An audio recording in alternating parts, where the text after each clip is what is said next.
So, what'd I do? Hey, Joe.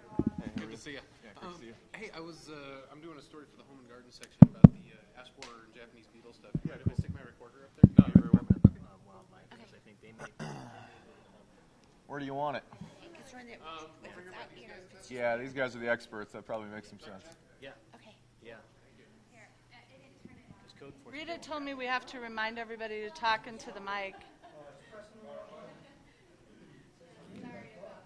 Listening in real time. Okay, good evening, everybody. Welcome to the City Council study session. Councilmember Russell is still dealing with a family emergency. She is out of town this evening, but should be watching online. She has given us a reminder to please speak into our mics so we can get started. Our first agenda item is Emerald Ash Borer presentation, Japanese beetle discussion. Community Forestry Program Manager Keith Wood and Colorado State Forest Service and Open Space Manager Dave Lee are present to discuss the Emerald Ash Borer and Japanese beetle. Welcome. Good evening, Mayor and Council. I'd like to introduce Keith Wood. He is the Colorado State Forester in charge of Community Forestry Program Management. I guess you're going to flip our slides for us. Thank you. Okay. I think you can go to the next one. Thank you. We're here tonight to primarily talk about emerald ash borer and where the pest originated from and go through a few things. And Keith and I are going to trade slides back and forth. Thanks, Dave, and thanks, Mayor and Council, for the time on the agenda tonight. I know you have a very busy schedule, so we appreciate the opportunity here to talk about this potentially devastating pest to our urban forests here in the Denver metro area. You can advance to the next slide there. Just a brief introduction on emerald ash borer, how it got to the United States. It is an exotic pest. It was first discovered in Michigan in the Detroit area in 2002. By all accounts, though, we think it was introduced there through shipping materials or woodpacking materials from Asia. Southeast Asia, where this pest, or Northeast Asia, where this pest is native, and it had been lingering there since the 90s, so doing a lot of damage to their ash trees, and they weren't able to diagnose it properly because it was an invasive exotic. So we know when we bring in exotics like this into a non-native area, they can impact our native North American trees pretty easily. There's no natural defenses to our North American ash trees, and when this pest was introduced, it just wreaked havoc on those in the north central United States. So next slide. And this is where it is currently. This is a January 3, 2017 map of emerald ash borer. You can see the counties and the positive identifications with the red dots and the counties and quarantines in the blue boundary. And of course out here we're the farthest west detection so far. This was in Boulder County in the fall of 2013 in the city of Boulder where it was detected, and now it's moved outside the Boulder city limits into Gun Barrel and then up to the city of Longmont. We found a detection last June in Longmont, but still contained to Boulder County for now. And this has had a significant impact in the Midwest, where it was first found, especially around the Lake States and the Detroit, Michigan area. And some of these studies have some pretty staggering numbers. So we're looking at about $10.7 billion in Midwestern and Eastern states, and that's for treatment, removal, replacement of the estimated 17 million ash trees on developed land there. And Dan Herms at Ohio State University did a study, and he's predicting a loss of $3 billion in property value and ecological services. And if you look through some of this information that Dave has provided in your handouts, we have a pretty significant canopy of ash here. And when it impacts property values like that, we know that our tax incomes go down as well. So it can have a big impact economically in our cities too. And in those Midwestern states, typically they're looking at about 5% ash in the public tree inventories, where in Colorado, the information we've gathered, we're about average of 15% ash in our public tree inventory. So we may have more of an impact here with our public trees than they've had back in the Midwestern states. So that's kind of an overview of where we're at right now and the threat to Colorado. And I think the next slide, Dave, you can talk more about local impacts.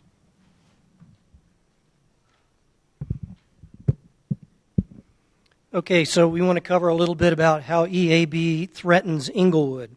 Again, it kills ash trees, and we're estimating somewhere around 12.5% of the population of trees in Inglewood is ash.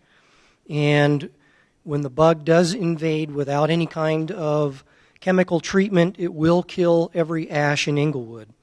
So the impacts to Inglewood are mainly financial, and a lot of that revolves around removal of trees, dead trees, pesticidal treatment of trees, and then also replanting of trees.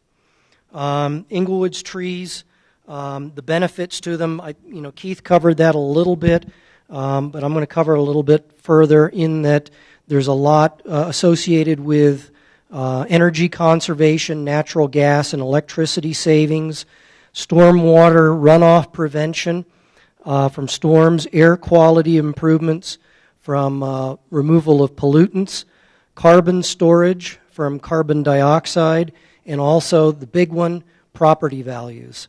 So that's the real big one here in Inglewood, would be a decrease in property values. Along with all of this, we're looking at putting a management plan together, and a management plan will cover things like public safety, liability issues. It'll also help minimize cost to the city of Inglewood, protect natural resources, and also help with stormwater mitigation. A number of things that are out there. One of the first things you do with a management plan is do a tree inventory. The city of Inglewood, we've done an inventory within our parks department, so that portion is done. We know how many ash trees we have. We know how many trees approximately there are in Inglewood as well, ash trees. And what I've also included in your packet, I believe, are some statistics. Inglewood Park Tree Inventory, we completed that in 2014. We used a software called Tree Plotter from Planet Geo. Inglewood trees, there's an estimated 151,000 trees within the city of Inglewood. Per capita, that's 5 trees for every person in Inglewood. Tree density comes out to 35.5 trees per acre. So we're pretty heavily forested here in Inglewood. And the percent tree cover in Inglewood is 24%. That's also rather high because we're an older, more established community. All of that information came from the Metro Denver Urban Forest Assessment, which I have a copy of if anybody's interested. In the parks, we have just under 3,000 trees within the parks. The number of ash trees that we have is 370. So that seems kind of small, but it makes up 12.5% of our tree canopy in the parks that we have. Estimated benefits value of trees, ash trees, is $453,990. The benefits value. So that's property values, that's carbon dioxide, uptake, pollutants, stormwater runoff, all of those types of things. The estimated number of ash trees in Inglewood is almost 19,000. So there's a very large population of ash trees within the city of Inglewood. And their estimated benefits value is $23,162,999. So that's a very significant value to all of the ash trees within Inglewood. Part of the management strategy is going to involve a preemptive removal of some trees. Not every tree in Inglewood is worth saving. There's a lot that are in bad shape because of storm damage, because of other insects, because of other diseases. These trees typically aren't worth saving, and a lot of times as the insect is moving into an area, you want to cut these trees down beforehand so that you don't give the insect the opportunity to infect the tree and also multiply. We can also do reactive tree removal as well. Once they become infested, we can remove trees at that point as well. We are in the process of doing tree traps. We've done this probably the last 4 or 5 years with the help of the state. They have provided us with traps which have a pheromone in it which attract the emerald ash borer, and we have found none to date. We've also done some branch sampling over the last 2 years. Any ash trees that we take down, we check them for emerald ash borer as well. Beyond that, pesticide treatments, and there are a number of pesticides that you can use on a limited number of trees. Those that are very healthy or those that are very significant is something that we're going to want to consider to do within the Parks Department. And they'll involve soil drenches and sometimes even boring in through and doing tree trunk injections as well. So they're somewhat costly to do, but a lot of times it's easier to pay for that up front than the tree removal, less costly than a large tree removal. One of the big impacts that we're going to have to consider are the financial and the budgetary considerations. There's all kinds of impacts from removal of trees, the disposal of the wood, and also the treatment, the pesticide treatments. And one thing that we will probably have to consider is that we'll get a lot of calls from residents on what to do once their trees are dead. They're going to be looking for the city to do something to help them out.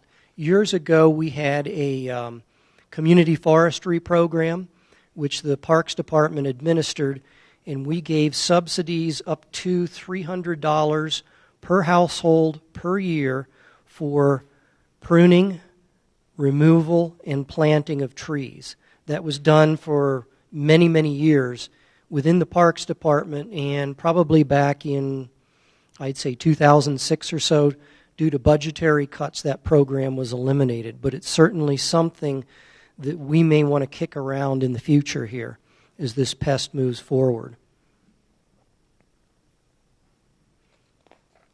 Again, another big one is the wood, the waste wood. What do we do with it? Once a tree's cut down, you can chip up certain amounts of it, but not always things like the trunk. So we'll have those issues to think about. Where to store that wood? Where can it go? What landfills can it go to? And what are the costs associated with traveling it or trucking it to a landfill?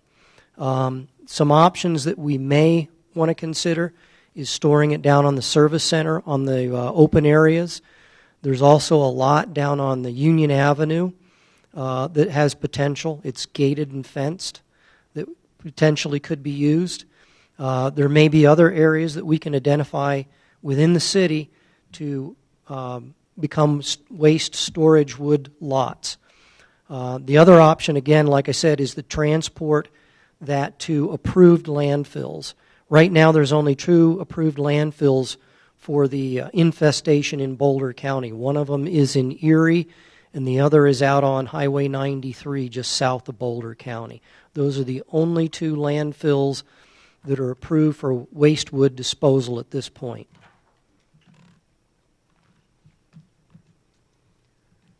The other consideration that we have is putting together an EAB Management Team. And these are some of the city departments in areas that are probably going to need to be involved from one aspect or the other. Public Works, because of the waste wood. Code Enforcement, because of dead tree issues. Police Department as well. City Manager's Office. Community Development. City Attorney's Office for liability issues. And also the Finance Department, because we're going to have budgetary funds set aside for this. So as this insect gets closer, I'm going to be looking to these departments to have representatives to talk about all the different issues they're going to come up with this insect. Communication is going to be another big issue that we're going to have. We're going to have to put the word out to the public. One good resource is EABcolorado.com. It's very detailed. It has a lot of answers, a lot of history, a lot of good factual information. And as things happen and transpire and the pest spreads, all of that information gets updated almost immediately. We're going to have to look at putting things on the city website, into the Inglewood Herald. We'll probably need to have flyers here at City Hall, the library, Malley Center. All of our different facilities should have a flyer and fact sheets that are easily distributed to the public or that they can pick up. Facebook is another good one out there. I know we get a number of hits on Facebook. Information boards. We have an information board here in a few of the other facilities. We should probably have information posted there as well. We may need an EAB hotline as this pest really ramps up for those people that get in a panic and need to call or need some assistance. And then lastly, in the Inglewood Magazine, I think that's probably a good place for an article there. One thing I didn't mention on this slide would probably be Next Door Inglewood as well. I know there's a lot of local chatter on that.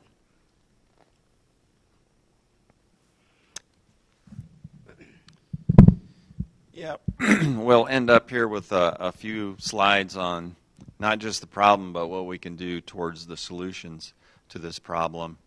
And Dave has talked about quite a bit of this already, but this is really what we're trying to do from the Emerald Ash Borer response team, is get the word out on conducting tree inventories. Know your trees in your community, and that's not just your public trees. If you can get as much information from the canopy study and things like that about the private property trees, that's going to be important as well. There's a large canopy of ash out there, and it's good to know that on both public and private properties. Developing the management plan that Dave is working on now is critical. It's going to show you the directions to go, really, and give you some options for your publics, too, when this pest gets here. The inventory really helps identify high-priority trees and high-value trees that you want to preserve going forward. And it may even help you identify those trees that are in decent shape, they're treatable with pesticides, and may delay the mortality curve that we're seeing in Boulder right now. So that's a strategy to minimize removals each year by doing some treatments with the plan to remove some of those trees going forward. A little easier to budget for that way. Looking at codes, looking at the tree ordinance in the community, I think is important too. Is it enforceable? Does it need to be updated? Looking at sanitation or storage of this material, how it's going to be used after it's down, is something that may need updated in the ordinance. And it may allow you to change some of the diversity of new trees that's going into the forest as well. We seem to run into this issue every so often. We started early in my career with Dutch elm disease on American elms. We lost a lot of those American elms. What did we replace them with? Green ash and some white ash. So we're back in the same boat we were with Dutch elm disease, probably worse, since we have more ash than elms in this state. Education and outreach, as much of that as you can do. We're doing this internally, but externally to the public. It's important to have them in the know on what to do and who to contact. Recommendations on tree planting, again, increasing diversity in the forest. We have an ash tree replacement list on the Colorado Tree Coalition website.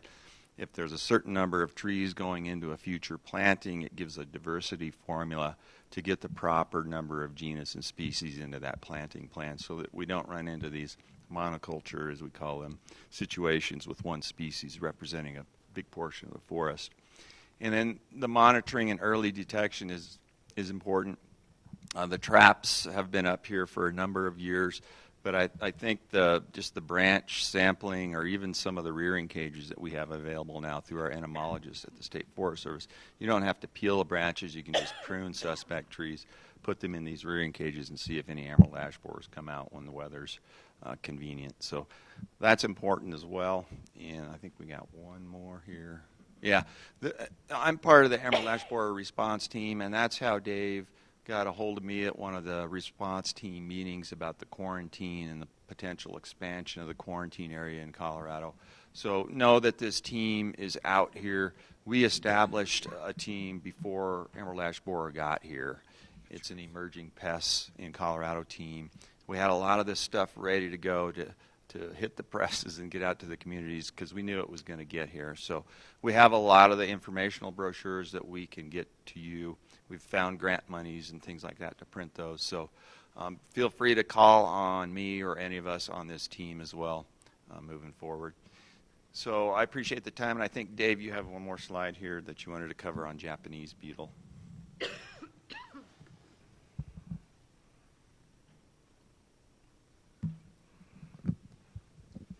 Now to the more pretty, excuse me, now to the more pretty pest out there.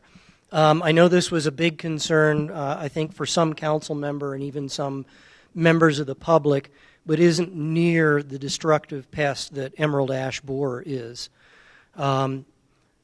There's a great fact sheet that CSU Extension puts out, and I've included that in your list of materials in your packet.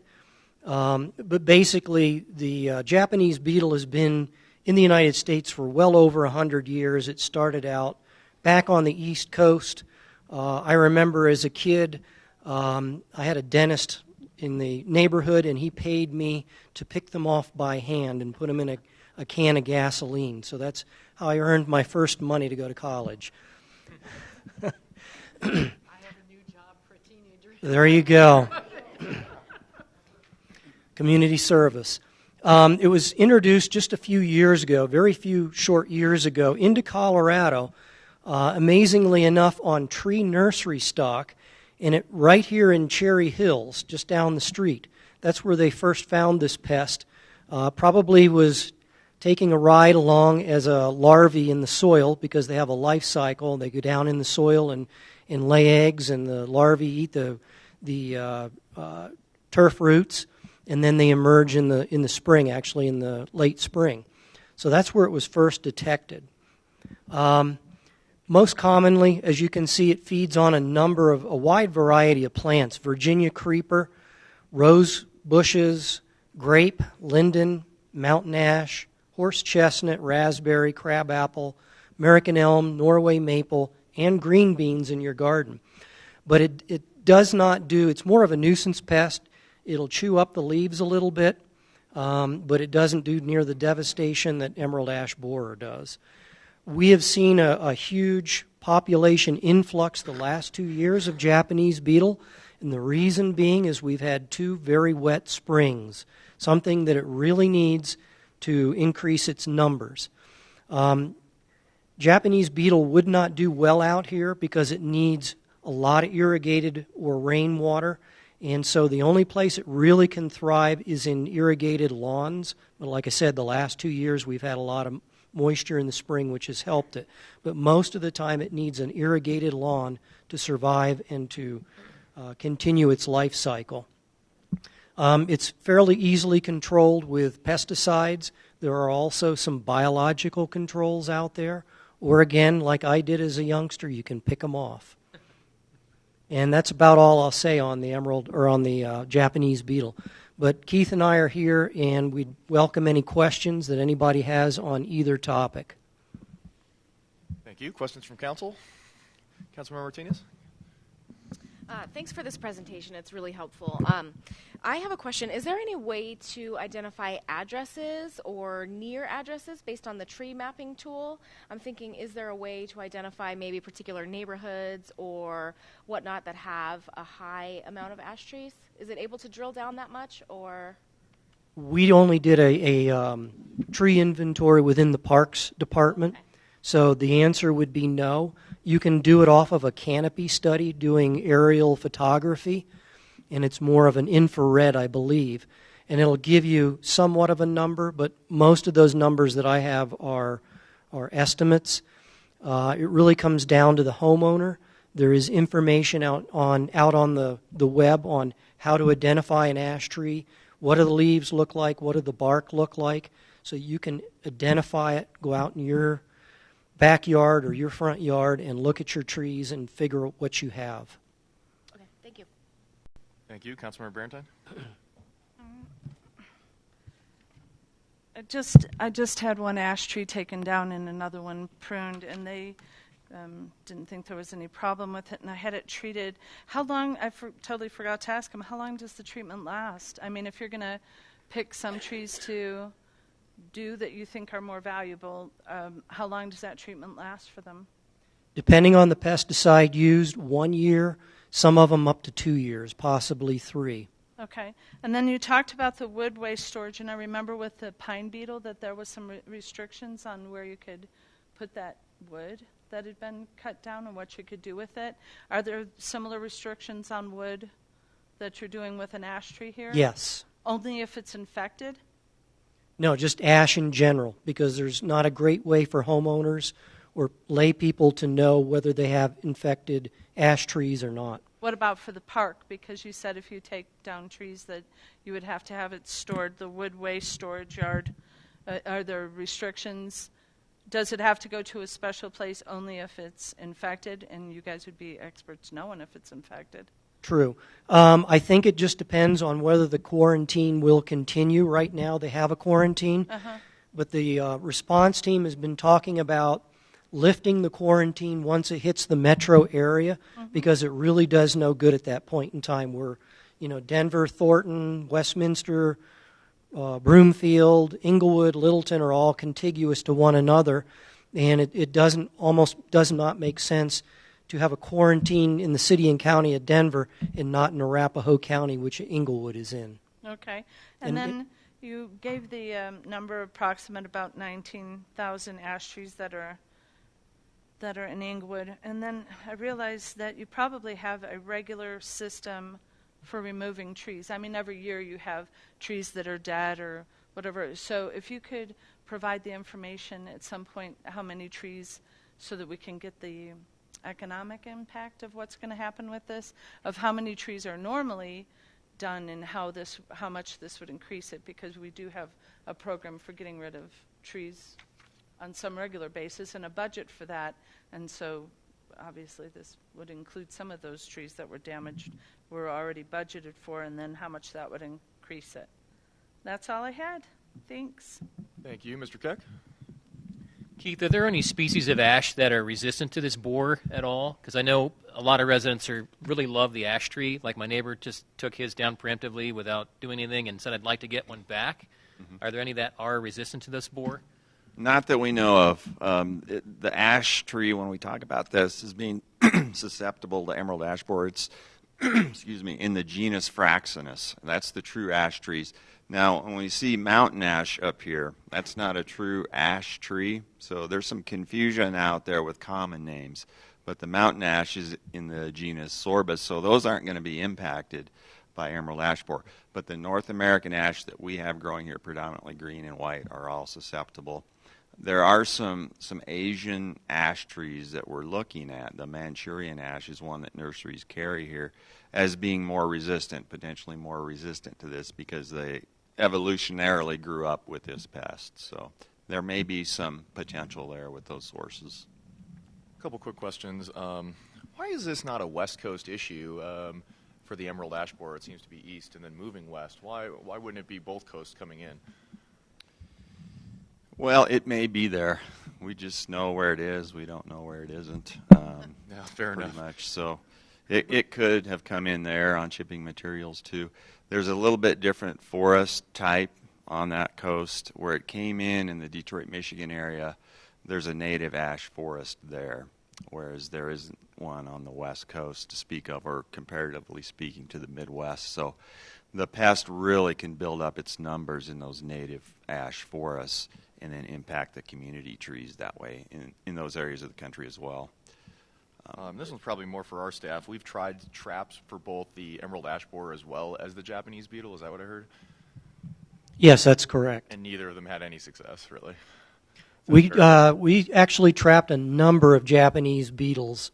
We had a trap out at the golf course 5 years ago, and actually in July had hundreds of them in the trap.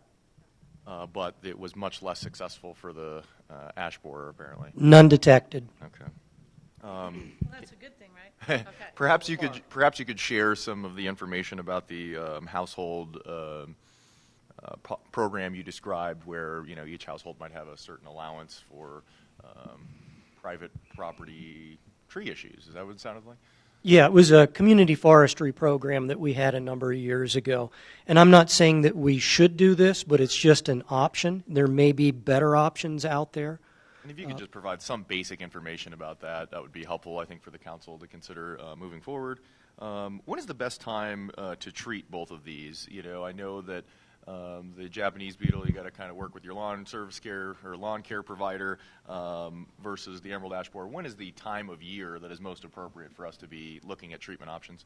Yeah, Dave can probably speak to Japanese beetle better than me since he's been managing it here. But as far as emerald ash borer goes, it's the springtime when we want to have the treatments. That's when the trees are breaking dormancy. Basically, we've got a lot of upflow into the tree from the ground. So both the soil drenches and the injections into the tree get carried through that tree systemically. So springtime is the best time for treatments. Are we prepared time-wise to be able to implement treatment for this spring cycle here for our parks?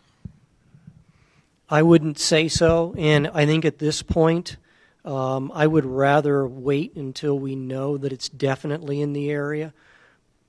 There may be other opinions on that, but my guess is we're going to find it in Denver or one of the north metro areas before we find it in Inglewood. That's not to say that that's the case, because a lot of times it can move through firewood, and that's how we think it got out to Colorado. That's how we think it leapfrogged so far out here, is hardwood, firewood came from the Midwest. But I'm going to guess that it will be in another community first off. So I'm not yet prepared to make that, and we haven't identified all the trees that we want to look at saving. I think that's reasonable. It sounds to me like this year is kind of taking the accounting, thinking about this for potential implementation for 2018 is kind of what you're thinking there. Yes. And one other thing with the treatments too is they're not just preventative, they're curative. So even if a tree is impacted, less than 40% or so impacted, it can still save it. Mm-hmm. Yep. And so is it the same time then for the Japanese beetle then for treatment for lawn care providers? Is it springtime, or is that more of a fall activity, or when's the best time for either us or the public to be treating for that? Well, you would want to treat the grub stage, and that's probably going to be in the spring. As the soil temperatures rise, the grubs come closer and closer to the surface. That's when you want to do your spraying for it, and then water your turf in really well. As they come to the surface, they want to, as the larvae come to the surface, they want to feed on the roots of the turf grass. And so that's where they'll be most vulnerable. Once they're out into the adult stage, it's not really economical to spray them. Thank you. Councilmember Rolson? Thank you for all this information. Is this on? Yep. Yeah. So I'm looking at the communication list again. So do we have a plan for how we'll activate this? I mean, do you have a plan that you're already putting in place so that when we do know, there'll be, first we're going to do this, that, because these are a great list, but when would it start? I don't have, I put this together as areas that we need to think about for communicating, but I really think what you need is the Emerald Ash Borer Task Force made up of the different departments and different individuals in place first. Okay. Or at least helpful. along simultaneously. And I've had a couple of neighbors, it was this summer only, though, asking me about this because there are a lot of ashes in our neighborhood, too. What could we get out to them now as they worry about this, to not worry yet? We can certainly... Like some preemptive kind of communication this spring would be Sure. really good.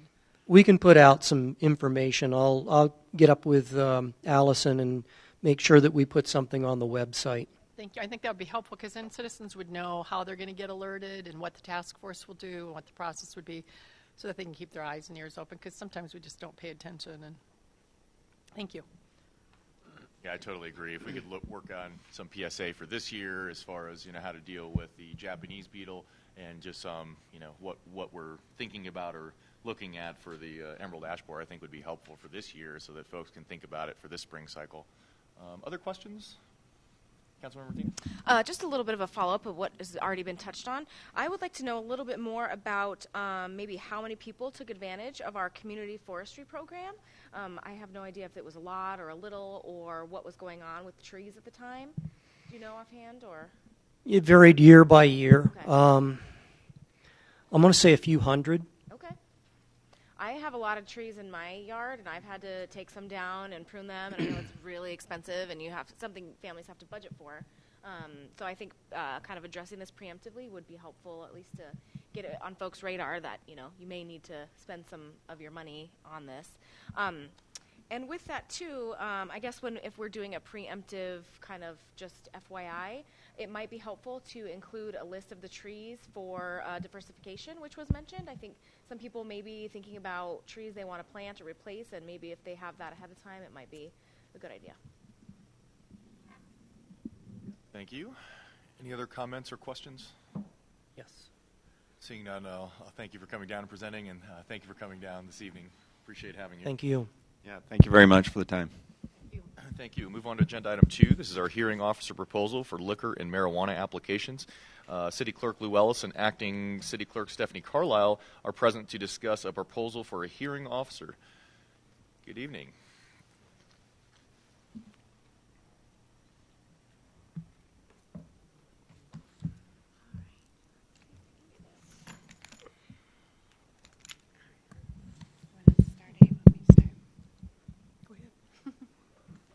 Good evening. We wanted to come back with you with more information regarding the proposal for a professional hearing officer. We met back with you in December on this issue, and just to kind of recap, some of the challenges that we have with the current structure are basically the complex laws and procedures for liquor and marijuana both. They are frequently changing and updating the law, which is hard to keep up with.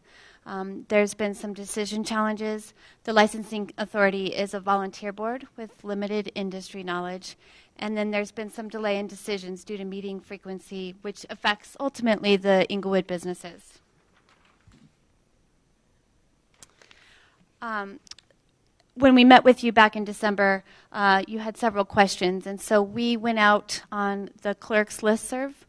We reached out to many municipalities that have transitioned, and we received feedback from 8. And so we just wanted to share that feedback with you based on the specific questions that you had for us. But just to give you a general idea of who we kind of put in our report would be Castle Rock, Commerce City, Aurora, Lakewood, Greeley, Golden, Fort Collins, and Brighton. One of your questions was, did you go out for an RFP or just compile a list of reputable firms or individuals that actually perform this function? So we had 2 of the 8 communities come back, say that they did go out for an RFP.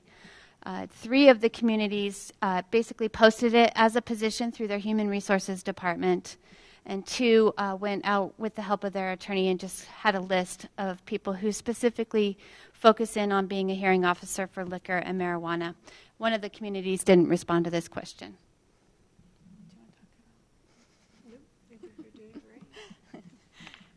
Sam, I can't see the top of the... All right. So let me just follow this here. I think one of the question was who is in charge of interviewing and hiring the hearing officer. So based on the feedback that we got, there was a various combination, which included the town or city clerk, the town or city attorney, the municipal judge, the human resources director, the police department, and council as well. There's combinations of those. Yep. What was the criteria for hiring a hearing officer? They needed to be a licensed attorney, definitely experience and knowledge of liquor and marijuana law, and then familiarity with municipal law and processes. We went out to say, what issues, if there were any, did having a hearing officer fix? And it was overwhelming in the fact that they said that there was more consistency and professionalism in the process and the decisions that were being made. It was definitely more convenient for the businesses, and it expedited the process. The decisions were based solely on facts. We had some municipalities share information that basically said the citizens can get very emotionally wrapped up, and so this was an impartial person who could just do it on the facts. Flexibility in hearing dates, sound knowledge of the law, elimination of non-relevant, insensitive questions and comments that were being asked during hearings, and then their decisions are definitely defensible in court. What have been some of the challenges of having a hearing officer instead of the licensing authority? And the only response that we got back that was a negative was that it's a decreased opportunity for citizen involvement in government. But majority overwhelmingly said that it has been a very successful transition and program for them. The appeal process, they all appealed to district court.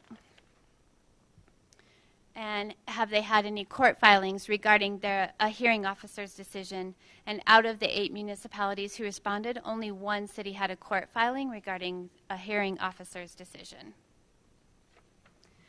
So basically, we kind of, summed it up, but with the pros and cons of having a hearing officer, again, the only con that we discovered and that we've heard back from other municipalities is that reduced citizen participation.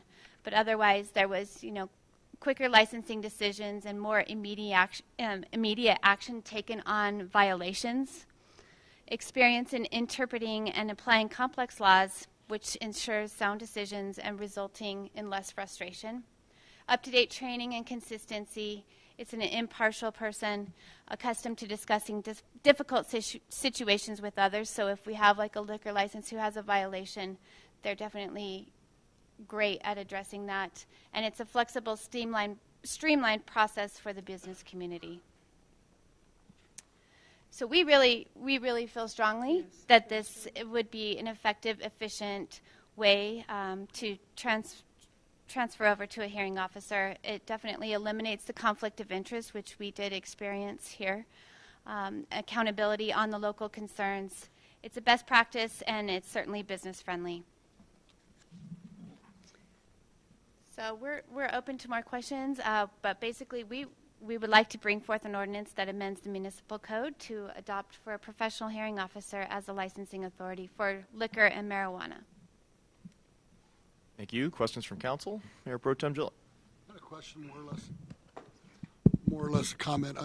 I was kind of hesitant to this at the beginning, just because I love to have citizens involved and stuff, but I do see that there's great benefit for this as well, and so I would love to support this and move it forward, but with the sadness of saying, we've had citizens involved with this for a long time, and Ms. Ellis, you know that we've also had some bad experiences with our citizens on this, so I think that this will probably give us more of an even keel, and even though I want to miss our citizens being involved, I think this is probably the step we should go.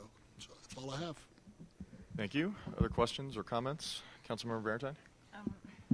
Could you provide a little bit more information? You said that there was a conflict of interest recently. Anyone? We had one recent member who basically we felt like in the end there may have been a conflict of interest based on the industry that this person was a part of and being on the board. And so I think it raised questions whether that was or was not the case. I think it's important that when you have a hearing officer who's completely impartial, you don't run into those situations. Nobody's ever completely impartial, but I do appreciate that all of the issues that have gone on with this. I mean, originally the city council was the liquor licensing authority, and that ran into trouble. And then they pushed it to a citizen board so that they could go ahead and make sure that they had what was considered more, community involvement and objectivity, and supposedly fewer lawsuits. I do agree with the concern, I think, in the last several very contentious decisions that even some people on the liquor licensing authority didn't believe that they had the kind of legal input, the legal advice that allowed them to go ahead and believe that the full scope of the authority that they had. And so maybe, I'm kind of for it in that way that, we're relying on certain things. But you said that there had only been one decision challenged under this process. That responded. But how many decisions that we have made here under the current system, how many decisions have been challenged in court? There was one years ago that they were going to challenge it, but it never went through, to my knowledge. So we have zero. This has been close to 30 years, We have, and that's so we're really- doing pretty good, actually. We are, and- but even when it's just liquor, and you were on the liquor board at one time, even to try to explain to the board members needs and desires criteria is very, very difficult. And some of they are supposed Well, maybe to it was just Ron who was chair at the time. I'm not disagreeing that you have this, but he was pretty good at letting us know what we had. I don't know how it changed after that. But when did we decide? When did it change from just doing it as I think it was originally presented to do it as the marijuana piece, and now I see that it's both the liquor and marijuana piece. No, so I think we had always intended it to be for both. that. Okay. We've had some very concerning situations, even with liquor.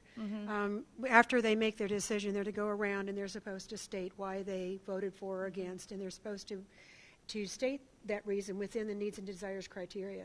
And I know one lady, this is not the current authority, but she said, I don't approve of this hotel restaurant liquor license because I don't think anybody's going to pay that much for a drink.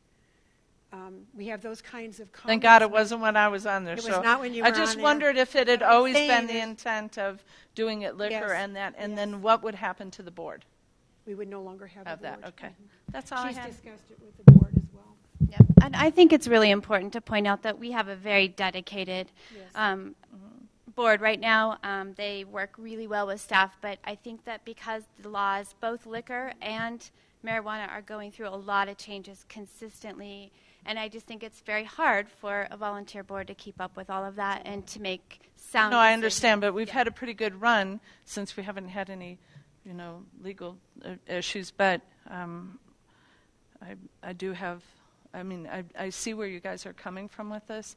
I'll only state it has nothing to do with the work you guys have done. I really appreciate this, and you've come up with some really legitimate reasons to see. And I've seen some of that myself and some of the complaints from some of the boards on how they've been advised. But I still am a little concerned about making a change like this until our city attorney comes. So aside from that, otherwise I would generally support it. Yeah. And like I said, I've had concerns with liquor, just of not even taking marijuana into consideration. We had one board member right before a hearing that went out and started canvassing the establishments right next to him. We almost, I think, Dugan, you were on then at that time, that she went out the day of the hearing and started canvassing. Although, it's just a lot to understand. And I worked with it for almost 30 years, and it is a lot. It's just a lot to take in and the laws are changing so fast with liquor, just like marijuana. Thank you, Councilmember We've Olson. been doing it for 30 years. And Let's move on to Councilmember Olson here, if you guys don't mind. We were lucky. Thank you for all the work you did, Thank Ann. you. Are you I'm done now. Okay. Go ahead. No, I think you had more you want to say. That's fine. I appreciate the work you did because you really took all those questions that we had and laid them out here. In the reducing the citizen participation, did anybody, because it was just a survey, wasn't it? Did you talk to anybody who tried to find some way to draw citizens still in the new process, or is it just really impossible? I don't believe anybody tried to do that. Okay.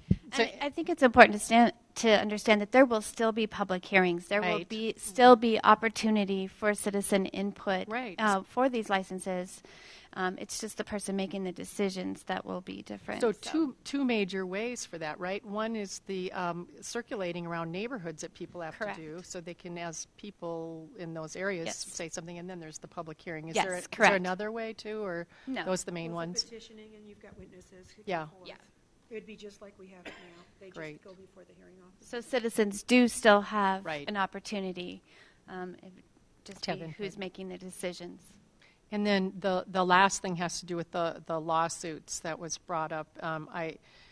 I would be more concerned. I mean, I'm glad that we haven't really had to deal with that for the last 30 years, and I think thank you for asking that question, because if it did go up with this model, then we really would not want to go down this road. But the fact that it is only 1 out of 8 cities, and I don't know how long many of these have had it, I think that's helpful to hear. At least we're not going to lose that factor, because I think that's an important one, not to be in lawsuits over this all the time, or challenges. So, and I have no trouble seeing this move forward. I think we have a valid city attorney right now who's caring for this in a way that makes sense. It's not rocket science and doesn't need, I think you've done a good job with this in the past. You served on it. So I don't have trouble at all moving this forward at this point in time. Thank you. I too am supportive of this. This is something that I've kind of thought a bit about. Like Mayor Pro Tem suggested, I really value that citizen engagement and input through that process. But, I do think that since we've moved to a much more objective standard, both for marijuana as well as liquor, that this is a more efficient way probably of handling these things. And so I will support bringing this forward.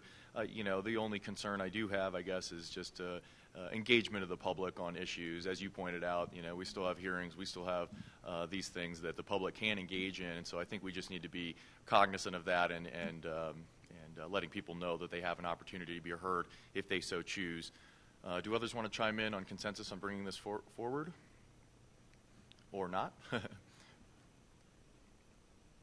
Makes sense to me. Thank you. I think it makes a lot of sense, and I appreciate the kind of gathering of data that you did with the other communities to see what their struggles were. So I think this makes a lot of sense. Thank you. Great, thank you. Seeing some heads nodding around the table, I'm going to suggest that we have consensus to bring this forward. Is this something you guys will be bringing forward on the 21st? No. Okay. When might we expect this? I don't know. The next thing we'll be bringing forward is the recreational marijuana. We're working on that right now to get that into our code. That's a pretty big process. Okay. But our hope is as soon as possible. Yeah. Whenever you get an idea of what that time frame is, please let us know, as that transition from our citizen body to this body will be important for the public to understand, and the business community particularly to understand. So the more road mapping we can give to these license holders, I think the better off we are. Any other comments or concerns? Thank you. Seeing none, we'll move on to our next agenda item. That is Historic Preservation Ordinance Review. Our senior planner, Harold Stith, is present to discuss the formation of a Historic Preservation Commission. He's still upstairs, I think. Uh-oh. I think we're ahead of No, we'll take our Yeah, break. Let's go ahead and take we're ahead 5. of If you schedule. could bring Mr. Stith down, I would appreciate it. We'll get him. Thank you. Let's take 5. We're being efficient. Yeah, we're ahead of schedule. Let's do it. Yeah. I noticed he wasn't back there. I was like, uh-oh.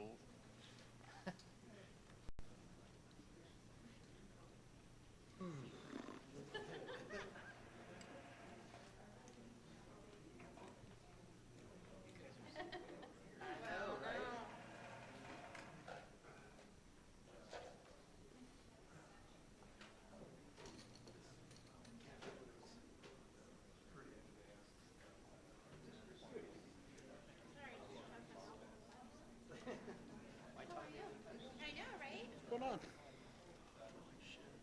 Yeah. Sick? What? Are you sick?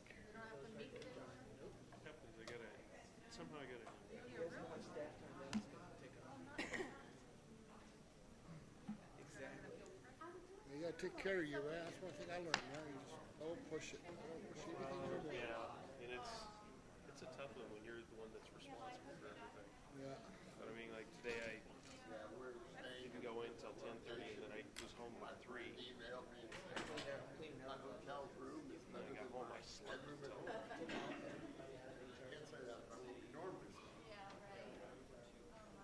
Why am I all pale?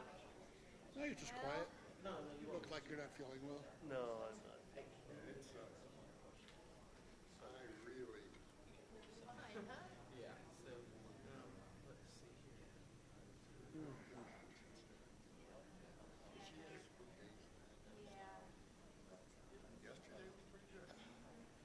Be interested if we can get an update on that dead guy. Yeah, the one over by Safeway? Or the one along Clarkson? The one on Pond by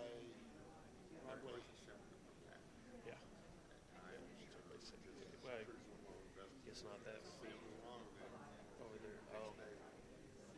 Yeah, when I heard that, I was a little concerned. So there was that other one. Was it heart attack? Yeah. You know, because it happened in the middle of the day. It might have been just a heart attack. But if it was Pelham, then I would be concerned because I would get the second one basically in a week. Maybe Deputy Chief Sanchez can fill us in.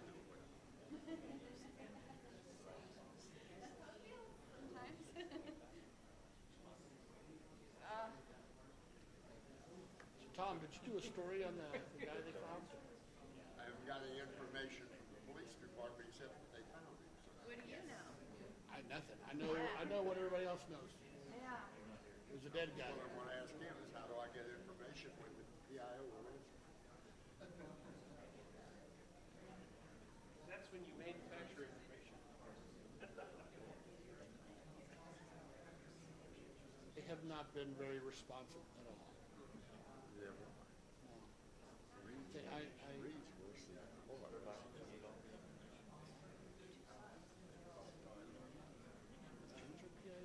Oh, yeah. Chad Reed is.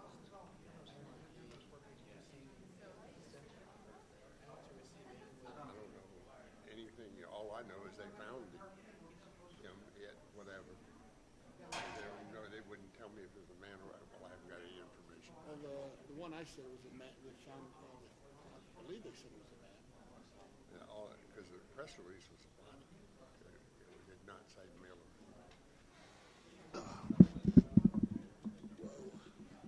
I got it third or fourth hand that it was a transactor. Not yet. Joe know for sure. And there was no signs of foul play. That was, like I said, that was just somebody who should know, but then, was in the area. I've been doing that too. Have you? It's fun. I can ask Eric to. Pastor yesterday said, stationary bikes and treadmills, enticing you to use all the energy you possibly can for as long as you can to go absolutely nowhere. Sure, we'll go celebrate. You're so sweaty. Yeah. Yeah? So I hadn't forgotten you on those pictures. I'm just up to my ears nowadays. I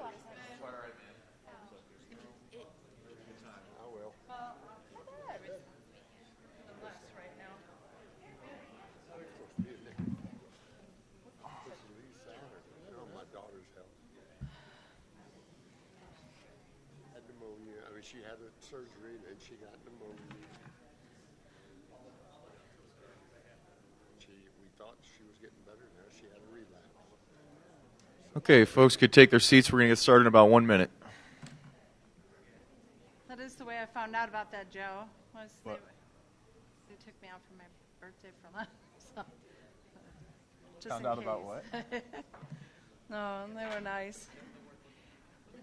Eric, give us an update on that. Remind me, we'll do it on a trace.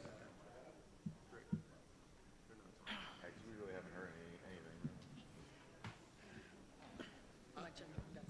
Hi.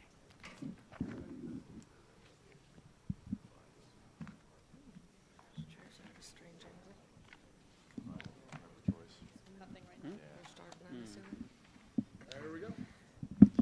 Okay, welcome back. Again, we're moving on to agenda item 4, that is our historic preservation ordinance review. Our senior planner, Harold Stitt, is present to discuss the formation of a historic preservation commission. Good evening. Good evening, Council. What you have before you is a revised draft of an ordinance that would create a historic preservation commission.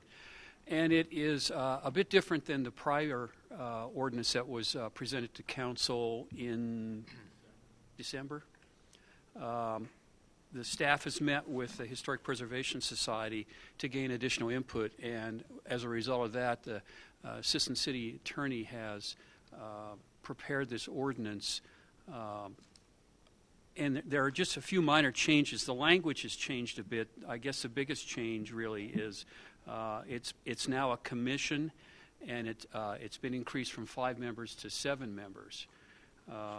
But I think it would be important to review a few things, in fact, for the benefit of this commission, if it in fact it is formed.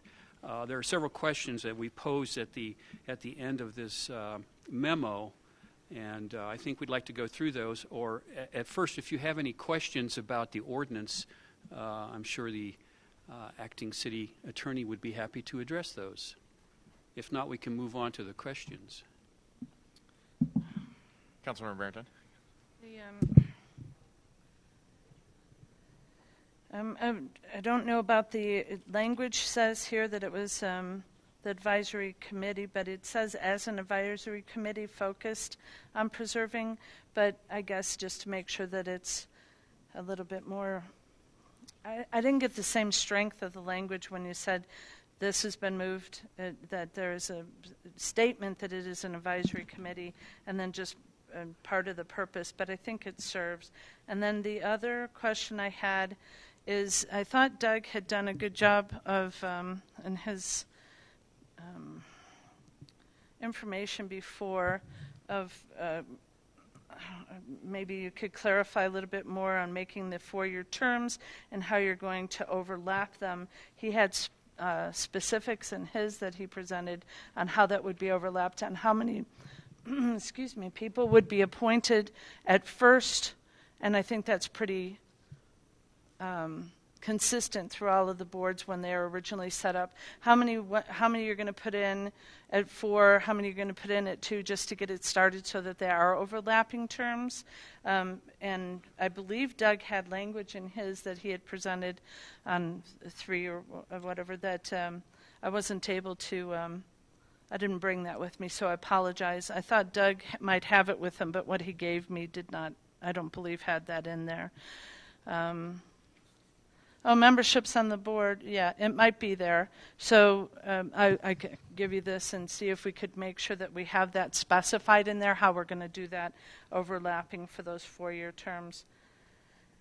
And then the concern about doing the parks and, the planning and zoning issue with, which is also done in here for the powers and duties there, where it's currently planning and zoning that references, not references, brings forward any historic, and I don't see them as the same. Planning and zoning is not an advisory committee, so to take something away from them and put it to an advisory committee, I think, is kind of an odd thing to do. So I would suggest that we keep it the same with planning and zoning in there, because it's not apples to apples to just switch them over like that.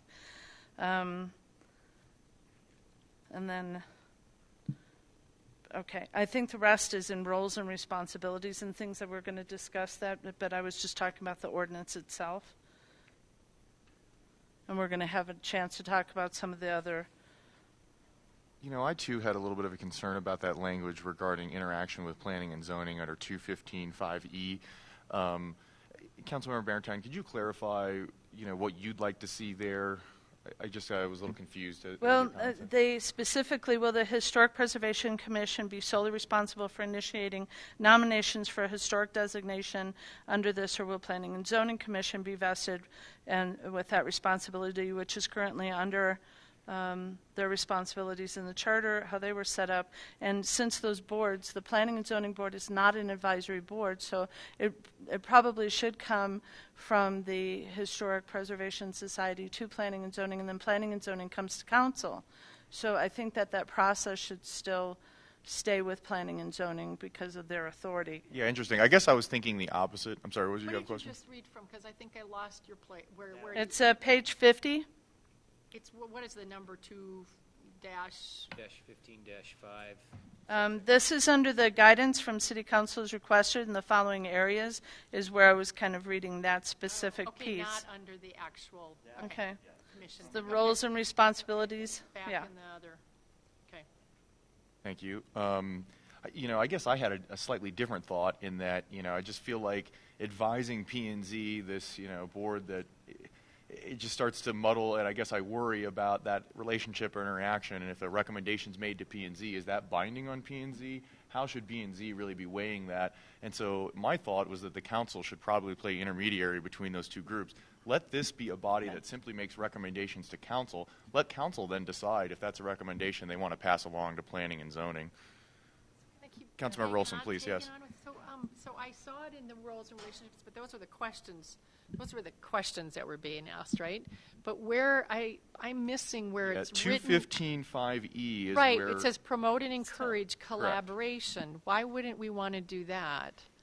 Again, I just described what I thought was a concern between that body. Again, a recommendation being made to P&Z. It's difficult for P&Z in my mind to weigh that. Is that binding on them? Is that something they've got to, how will they weigh that? It seems like it would be an interesting conversation to continue to have, especially as planning and zoning does write aesthetics into zoning and planning kinds of things. So I think there should be collaboration. It doesn't mean that planning and zoning, I would hope that the Historic Commission would have influence in some way to help planning and zoning think about historic preservation. That's where I would. And I guess I just worry about and that relationship. And they get to set it, though. Could I clarify my question then? What I thought was being asked of council was this role specifically is advisory. No. This role is specifically in the charter as planning and zoning's role. Oh, planning and zoning's role, right. Yes. Yes, exactly. And we would be changing a part of the planning and zoning section if we had changed it to the authority of the historic board to go ahead and make the recommendation. I am suggesting that we leave it as it is, and I think Mayor Jefferson was saying that rather than even what I said, which is maybe Historic Society work with the planning and zoning, that the Historic Society is an advisory council to us, that they make their recommendations to us, and then that we would do that to planning and zoning, and we would make no change whatsoever in the setup of the planning and zoning board or the responsibilities as it is currently listed, and I believe that's the question they were asking us. I think I totally agree with where you're going with this and what the limits should be. I think I'm asking where in what was then written under the commission does it state that so boldly that the planning and zoning still doesn't, other than that it's collaboration. Is there something else written in here that I'm missing? Is there another statement about the planning and zoning in the proposed ordinance? No? Yeah, right. It's just that one line, right? So I guess I'm reading much less into it than maybe than everybody else. And if everybody else is fine with it, fine. I just would hope that the Historic Commission would have the opportunity to influence from the neighborhoods and areas their perspective into planning and zoning. Planning and zoning can take it for whatever they want. They're the ones who are going to have to propose things to us, and that's the authority rested there. But I would hope that there be some openness to interaction there. Do others want to weigh in on this issue? I had stated my concern before that that the Historic Preservation Society should not have any direct influence any more than council should have direct influence. That way, I think Mayor Jefferson is correct. They're advisory to us, and then we can bring issues to planning and zoning, but not for there to be that direct, because we had even discussed having some members or a liaison be on that board, and that's inappropriate the way that board's planning and zoning is currently set up. Probably the word influence for me is just way different. I don't mean it to be setting policy at all. Does anybody else want to weigh in on this issue? I'm just addressing the question they asked. No, I understand. I appreciate those comments. Thank you. Anybody else want to weigh in on this issue? Mayor Pro Tem Gillett, thank you. Yeah, I'm going to agree with both Lorette and Mayor. I would prefer it be an advisory, come to council, and then if council sees that there's a need to bring it, then we should. But I sort of agree. I don't want to change another board's responsibilities too, and without, and I don't know if that's for sure what we're even doing here, but I just want to make sure it stays an advisory committee to council. So that's all I want. Thank you. Thank you. Anybody else want to weigh in so we can get consensus on this before we move on to the rest of the presentation? Councilmember Martinez or Yates, any strong feelings on this issue? Okay, I'm going to suggest that maybe we look at some different language that keeps the advisory role with council rather than, some language that describes the relationship with P&Z, as we feel like, or I feel like there's some consensus that there may be some problems, or we view that as slightly problematic. We'll turn it back over to you then for the rest of the presentation. Well, would you recommend removing F, the promote and recommend changes to the current historic preservation ordinance as well? I mean, because that's directed to the Planning Commission. No, I don't see an issue with that. Do Directed others us. see an issue with that? I would assume then it would just be directed to us. Correct. Those recommendations would come to us, and we could either adopt or not adopt those recommendations to our ordinance. Agreed, there's a function there with P&Z on the processes for districting and those type of things, but we have control of that policy in my mind, so I don't view that as problematic. Does anybody else want to weigh in on that? Councilmember Olson. I don't see a problem with that either. I just want to make sure there's open communication for establishing this board in a way that will help inform us in ways we haven't been thinking of in the past. So, I don't know. You look confused now. Have we confused you? No, not at all. I'm not confused. Oh, I just caught a look, and I thought maybe there was something I was missing. Well, no, that was one of our concerns and questions was that on E, the 215-5, or I'm sorry, F, actually when it states that they'll be able to make changes to 16611, right now 16611 states the commission, and the commission is referred to as planning and zoning. We're It's afraid just, if this stays it's in just there- recommending changes to, and so again, I don't see any problem with that language. Well, I guess what our concern is, once this is written in, the commission would be the Historic Preservation Commission and not the Planning and Zoning Commission. Okay. So 16611 would need to be taken out if they're not going to report to the planning and zoning and they're reporting to us. She's just asking that if what we're saying is we want that out. And I would agree then that we would take it out. Because we don't want to see a recommendation from this body on how to handle districting moving forward, is that? To 16611, she's saying refers specifically to planning and zoning. So she would On have their to take involvement that out in that and they process. would bring it to us, I'm sorry? to council, instead of 16. Okay. Go ahead and explain it again. Sorry, yeah, am I missing try. something there again? You are. Yeah, fair enough, and I apologize. Okay. In the actual wording on 16611, it states that the commission, and the commission in our code is referred to as Planning and Zoning Commission. So if this was to stay in the ordinance, then we are now changing the commission under 16611 from the Planning and Zoning Commission. I don't believe so. In my mind, that's a separate discussion, or, after we see the recommendation, that recommendation may come forward that the commission referenced in 16611 could be changed. But in my mind, this isn't authorizing that. This is simply authorizing them to make a recommendation to us on that commission issue, as well as a host of other issues that they may make recommendations on. Again, this policy is very clearly ours, and if they want to make a recommendation on that policy, I see no problem with that. Am I missing something? I think so still a little. I think so. Okay, please explain. Someone please explain it to me then, because If you I would feel look- like I understand But it. it helped just to put in which commission you're talking about in each of them, and then make it real clear. And then I think maybe he'll know which one he's.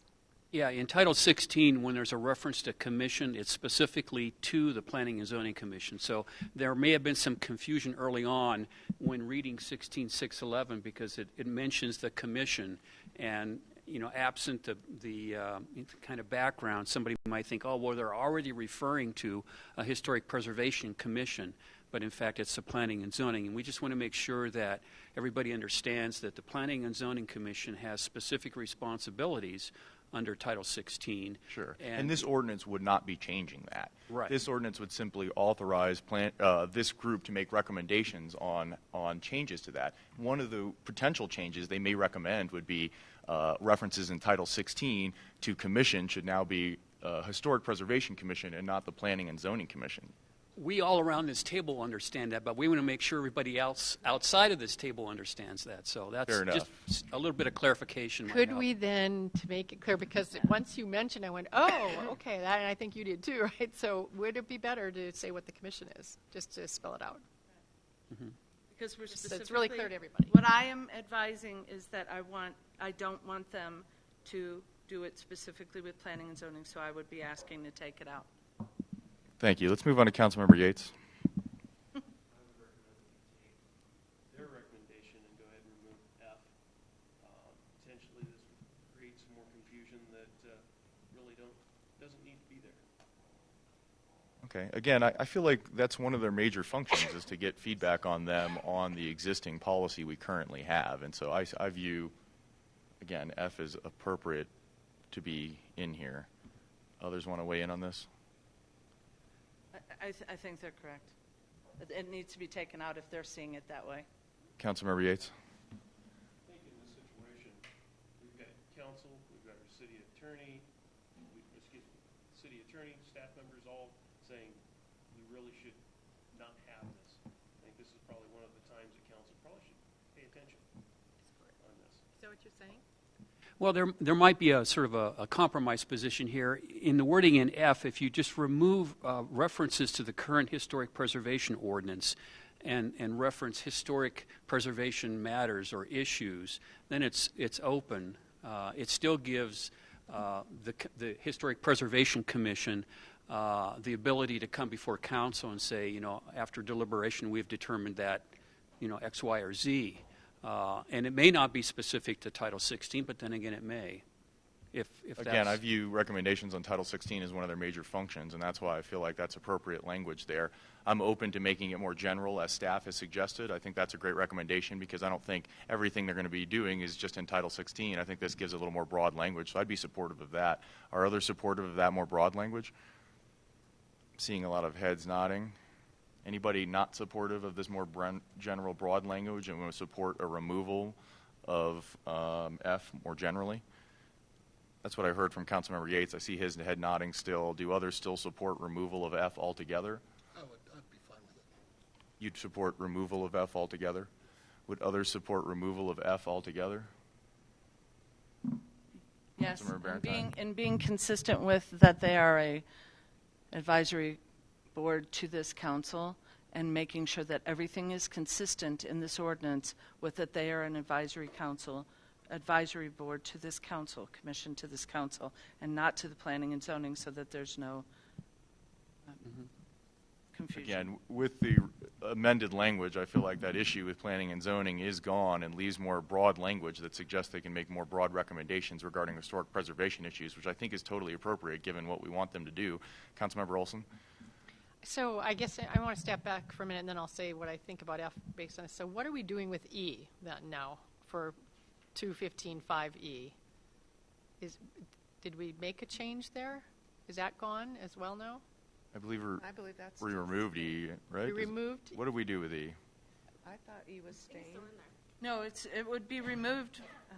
That's what I thought. That's what I thought we got consensus to remove E. Is that correct? Well, yeah, I think I was the only one that thought we should keep it. So I think you all decided to get rid of it. I think there's consensus to remove E. So based on that, then with F, I mean, I would prefer that they have that they do make recommendations on historic preservation to us on all matters. But if we're removing E, this would be to us directly in F, right, as council.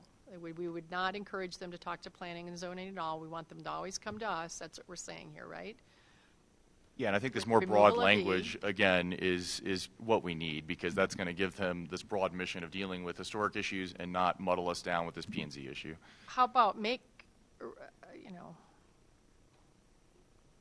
promote and advise rather than recommend maybe is a little better? I don't know. Is that a lighter language so it doesn't look like we're asking them to come forward with proposals? I mean, I want them to have input, so I don't know how we can best secure that that's what this commission does. I think the language that staff supported or suggested should be supported, given what you've just said. Would you support their more broad language they suggested for F? Yes, but I think it's just you and me right now, so I'm trying to find some other language that might be more acceptable and which might mean advising, promote and advise, or I don't know. But yes, I'm fine with the broad one. Councilmember Martinez, do you have a feeling on this issue? I don't really want to hinder collaboration between these two groups, so that's kind of where I'm struggling. But I think it would make sense then if to have F be more broad to include historic preservation matters or issues. I think that makes sense, and I think recommend is okay term to have in there. Agreed. We've kind of got a little bit of a split here, a 3-3, on whether or not to include F. Is there any language that members could live with who are trying to advocate for removal of F? We do have a comment from our city attorney. Well, I was just listening to everybody. I wrote out something to the effect of promote and advise City Council on historic preservation. That seems like the general gist of why we've got these people around, so I don't know why that language would be objectable. Is everybody okay with that language under F? I would. That's Works what for I me. suggested. Yep. Councilmember Barentine? It still doesn't stay consistent with them being an advisory council to council, not to the planning and zoning. So all of the pieces in there that have them working directly with the Planning and Zoning Board would be inconsistent with them being an advisory council to us. They're either advisory council to us or they're potentially changing some of the issues, some of the function of the Planning and Zoning Board. And that's the question that they originally came to the table with that I thought we had already answered. Do you still feel that way if we remove E and we modify the language of F to that? Anything as that proposed? has them directly reporting to or working with the Planning and Zoning Board would be inconsistent with them being, in my opinion, would be, you can debate it with me, but I'm telling you my opinion is that it would be inconsistent with them being an advisory board to us. I generally agree. And I generally agree, and all I'm saying is I think with the removal of this, it removes all that language. Is there any other point of contention where you suggest that there's language that requires them to interact with P&Z? Particularly on F, I think, is what he's. Pardon? Particularly on F, because E we would I would probably delete. agree. I would agree then with their original suggestion and with Councilmember Yates that F should probably come out, and that E, promote and encourage collaboration with Planning and Zoning Commission, is probably inconsistent with them being advisory council to council. That interaction should happen with us. Agreed. It is not Mayor Pro recommended Tem. for anybody from council to go and interact with the Planning and Zoning Board because of the way that they're set up. We don't have direct, nor do we have a liaison with that board, nor do I think that an advisory board should have a liaison with that board. So if they're going to be advising us, I just want to take anything out that would, and try to answer your original questions as you brought them. Thank you. Mayor Pro Tem Gillett? I'm willing to go with Comer's suggestion. Thank you for that. I will suggest that we'll have consensus around removing E and including the language that our acting city attorney has suggested.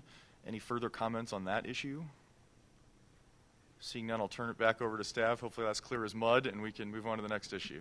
So the final decision is To remove E and to include the language of F that the acting city attorney has suggested. then maybe I missed something here, but I thought the consensus was why F was to be removed also. That's not the consensus I had. I heard Mayor Pro Tem Gillett support the language of the acting city attorney. I heard I heard Councilmember Olson. I heard myself, and I heard Councilmember Martinez. Thank you. Any other issues with consensus? Seeing none, please move on.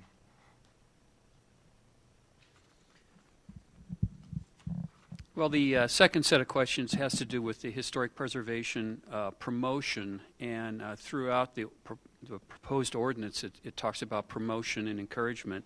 And just for the benefit of this new commission, how does that promotional activity, how is that going to be played out?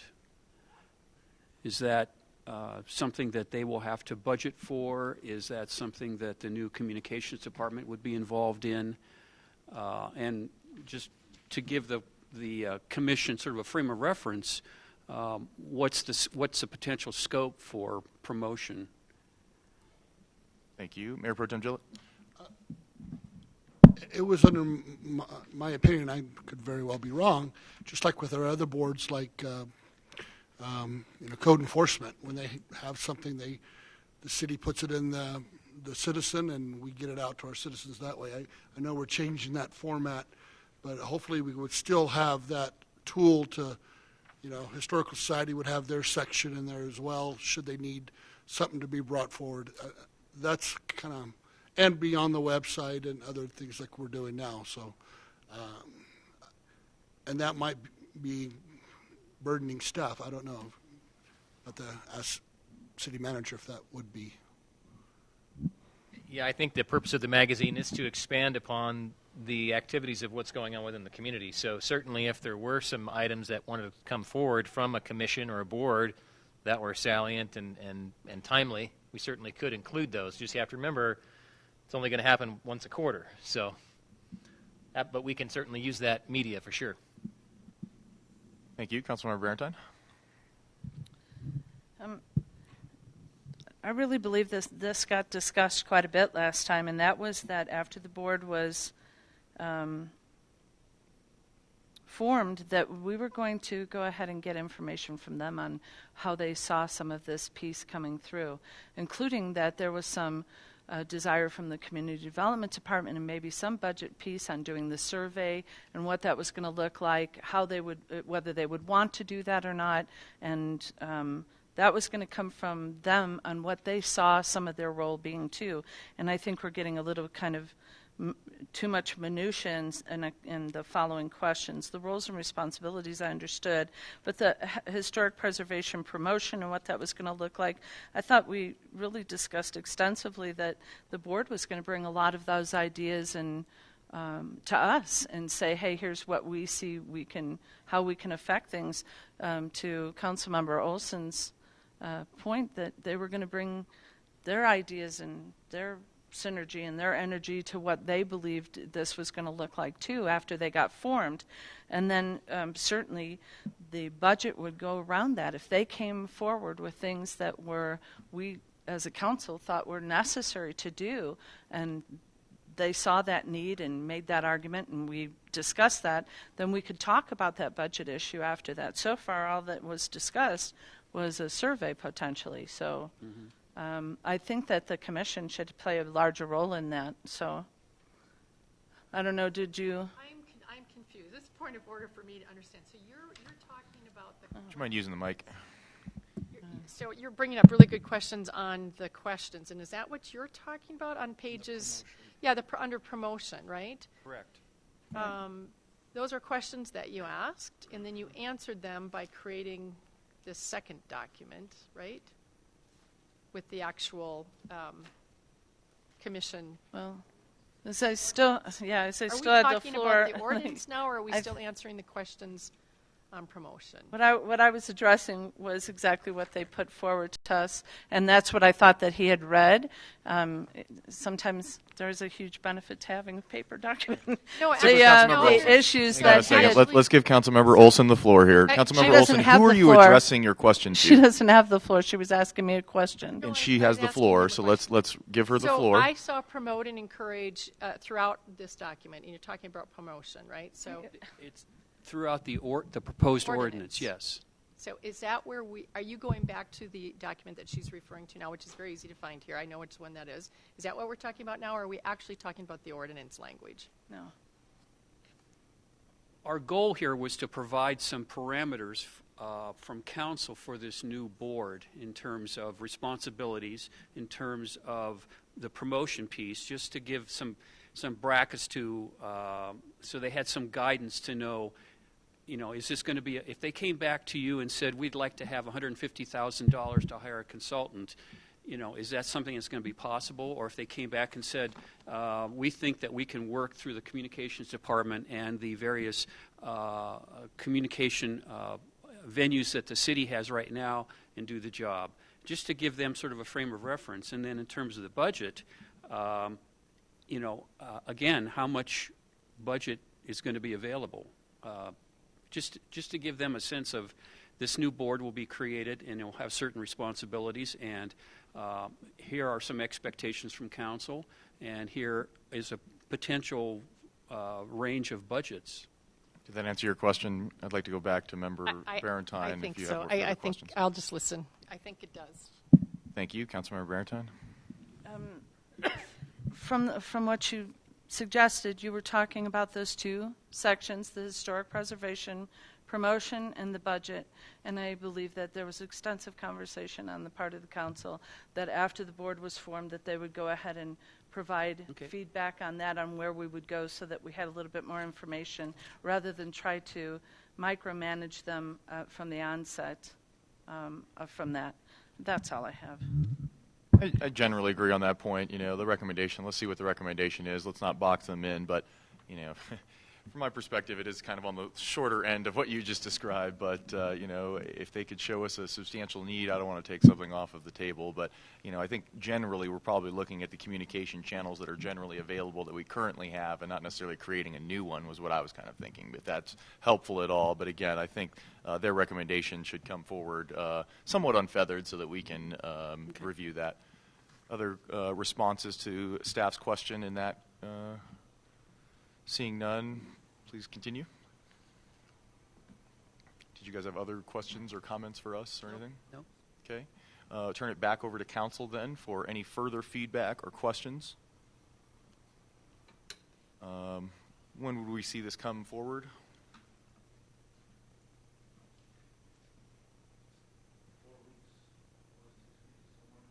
Thank you. Thank you. Any further questions? Mayor Pro Tem Gillett?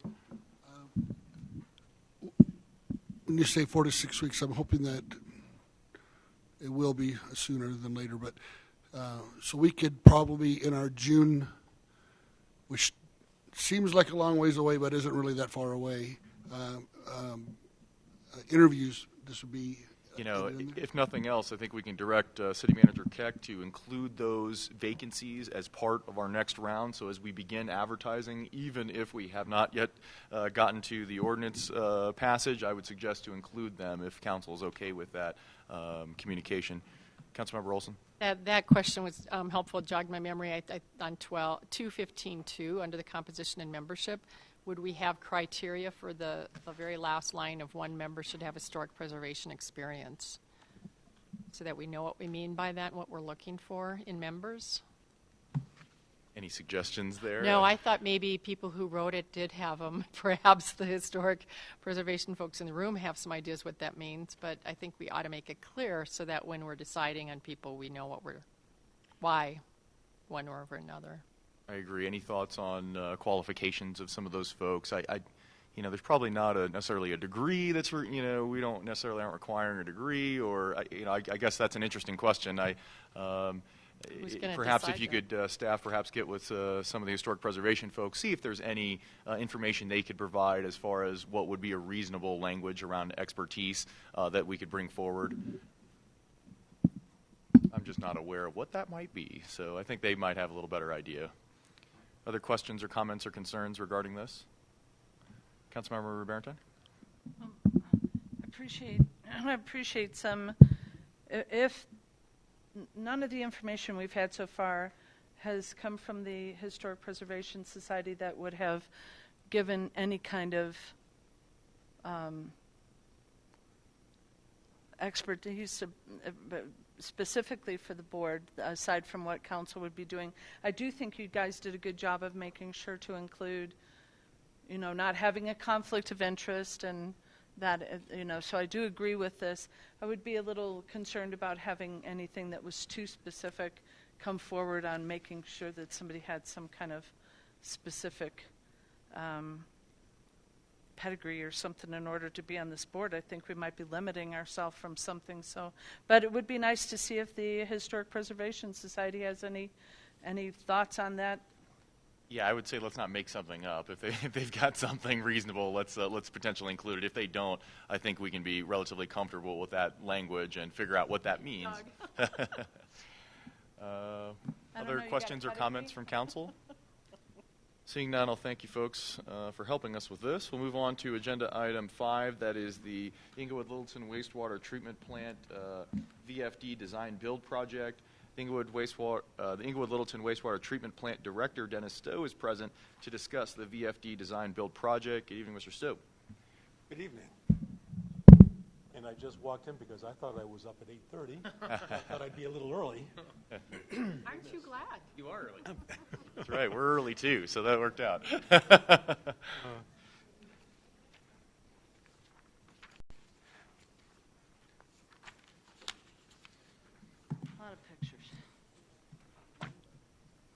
Well, good evening. This is a project that we've been working on for some time. We have, as part of our, do I need to? Advance that forward. There you go. This is a variable frequency drive replacement project. The variable frequency drives actually provide variable speed to the centrifuges that we use to dewater treated solids at the wastewater plant. So even though it says variable frequency, it's a speed-related project to replace aging equipment. This is a photo of our dewatering building. This is where the system is located. You can see there are 3 truck bays that we use to load biosolids into the trucks and transport that material out to our farms. The centrifuges are on the upper level of this building. We also have some storage hoppers that the centrifuges fill up, and then we use those hoppers to fill the trucks. And there's polymer systems and then complete electrical support systems, SCADA, supervisory control and data acquisition system. That's a control system for our equipment. But this is the building where the system is located. And these are the centrifuges themselves. At the wastewater plant, there are 2 basic, fundamental treatment processes that go on. One is to treat the liquid, clean the liquid so that it's clean. When we put it back into the river, it meets all state health requirements for water quality standards, drinking water supply, basically water uses downstream of the facility. The other treatment process is for the solids, all the solids that we recover from the raw sewage, solids that we generate as part of the treatment process, and all those solids go into anaerobic digesters. Solids get digested, and this is the final step in the solids handling process that we have. These centrifuges, there are 3 that we actually have, and if I can find the... So these 2 centrifuges are operable. You can see in the background there's a 3rd centrifuge. That centrifuge is out being rebuilt. We're in the process of rebuilding these centrifuges. They were purchased in 1985. We've rebuilt them several times. They're basically, they're stout.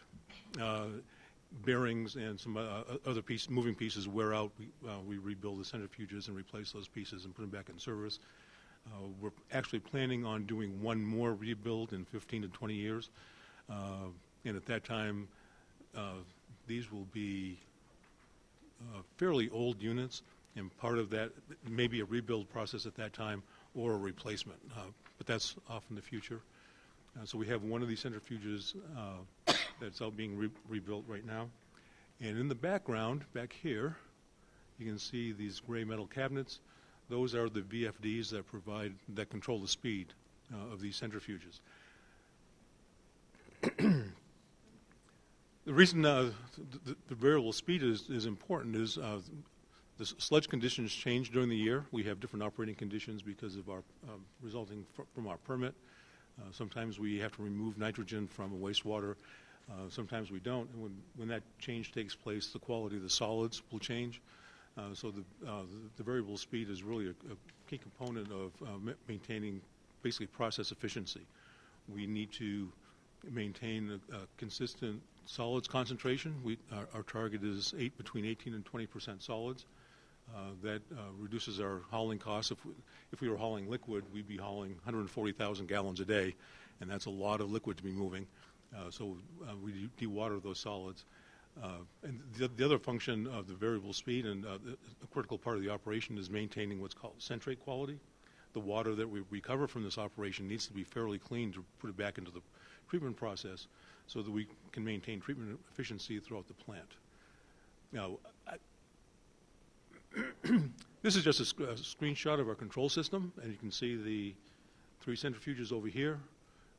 The solids are pumped into the centrifuges. We add what's called a polymer that actually the water plant uses a similar chemical to remove solids from the water. It's a lot less concentrated at the Allen plant with the same idea where you add polymer, you coagulate all the solids together, and it makes it easier to separate from the water.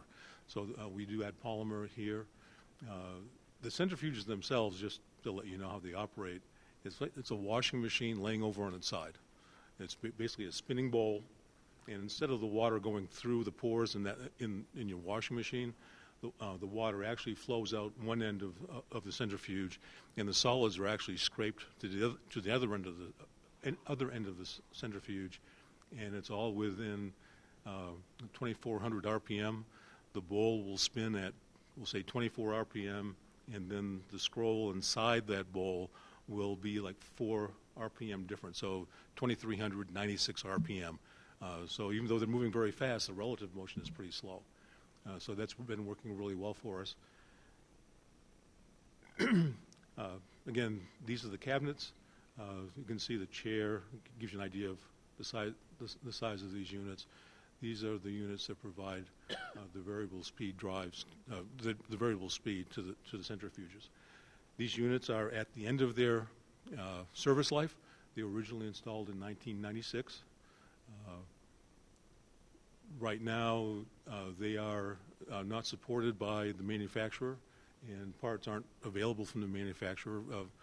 We keep joking that we'll be checking Craigslist to see if there are any parts that we can use. But we have been replacing parts as they fail in these units. They're operable now, but they do need to replace being at the end of their surface life. So will the new ones give you more efficiency? Technology usually gets better. So there will be an upgrade in technology. Again, these are 20 years old, and there has been significant change in the technology. Whether we get a lot of improvement in power usage is probably not going to happen. That was one of the original intents of installing the VFDs originally was saving power as a secondary impact. Being able to change the speed of the centrifuges is their primary function. So this is the inside of a cabinet. No need to worry about the words up there, just to show you that there's a lot of wiring, a lot of controls that go into one of these units.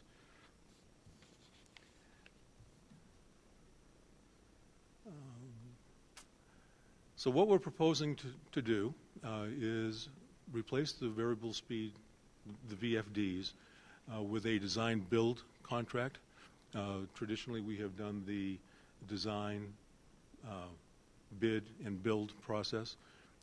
But because these units are at the end of their useful life, and because it's a highly technical and complicated system, we believe that a design-build process will give us the best project and at a pretty low cost. So what we've done to get to accomplish this work is we've assembled a design team to proceed with this project. One of the key elements, obviously, is the VFD device itself. We are proposing to use a company called Centresis to supply that VFD. Centresis is the company that is rebuilding the centrifuges currently. They were involved in a previous rebuild and supplied the original VFDs. We looked into utilizing other companies to do that work. They were the only company that we could find that would provide a warranty for the combination of the VFD and the centrifuge itself. We found one other company who would provide the VFD for centrifuge operations, but they wouldn't provide a warranty for the entire system, and they indicated that they wouldn't comply with the city's terms and conditions on purchasing. So we're proposing to use Centresis to supply the VFD. We're proposing to use a company called AmWest. It's a local instrumentation controls company. They are the company that originally did all the programming for the facility when it was originally built, not originally built, when it was last upgraded ending in 2009.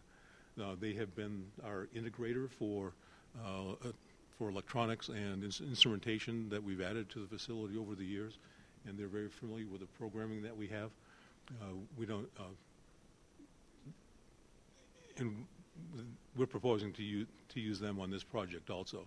If we were going to try to use someone else, it would be like, I hate to use Oracle as an example, but it would be a SAP IT person working on the Oracle system, and that never turns out well. So we believe we need to stay with AM West on doing the programming for these units. For the electrical work, which is a lot of electrical installation on these 3 units, we are proposing to use a company called McCade Woodcock to do the electrical. And to do the overall design, construction management, and general contractor work, we're proposing to use Brown & Caldwell. They've done a lot of work at our facility over the years. They are the design engineer for the project that we completed in 2009. They're intimately familiar with the system. They have helped us on some smaller projects with regard to this system, so they're intimately familiar with it. We believe they bring the right amount of expertise to the project to make it a successful project. Minimizes the risk of things going wrong, and we believe that this is a good way to go with this project. We presented this to the supervisory committee. If you recall, that's the 2 city managers for Littleton and Englewood. Littleton right now is an acting city manager, and the 2 public works directors for both cities. We've presented this to the committee several times on how to put it together, and I believe it was at the December meeting that the committee gave approval for this project and the design build concept. So as I mentioned, we've been working on this for a while. We actually had this budgeted for last year, and we really weren't able to get the pieces put together properly to move ahead. This year, we budgeted for this project again this year. So here's, I was skipping ahead to the budget, well, I'll give you the cost. You can see we have the engineering, general contractor work, and we have the construction subcontractors listed. We've added in the Englewood use taxes and a 10% contingency on this project. So the total cost is about $850,000.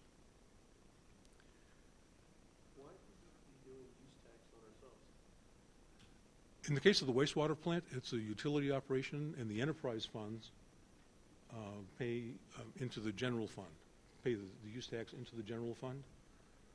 I know that was a question at the joint council meeting, but it's because it's an enterprise fund paying into the general fund.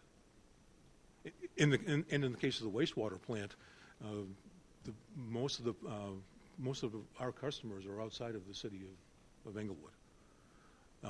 Littleton has the same situation where most of their customers are outside of the city limits. So when use tax is charged, both the Englewood Sewer Fund and the Littleton Sewer Fund pay that fee. So again, we did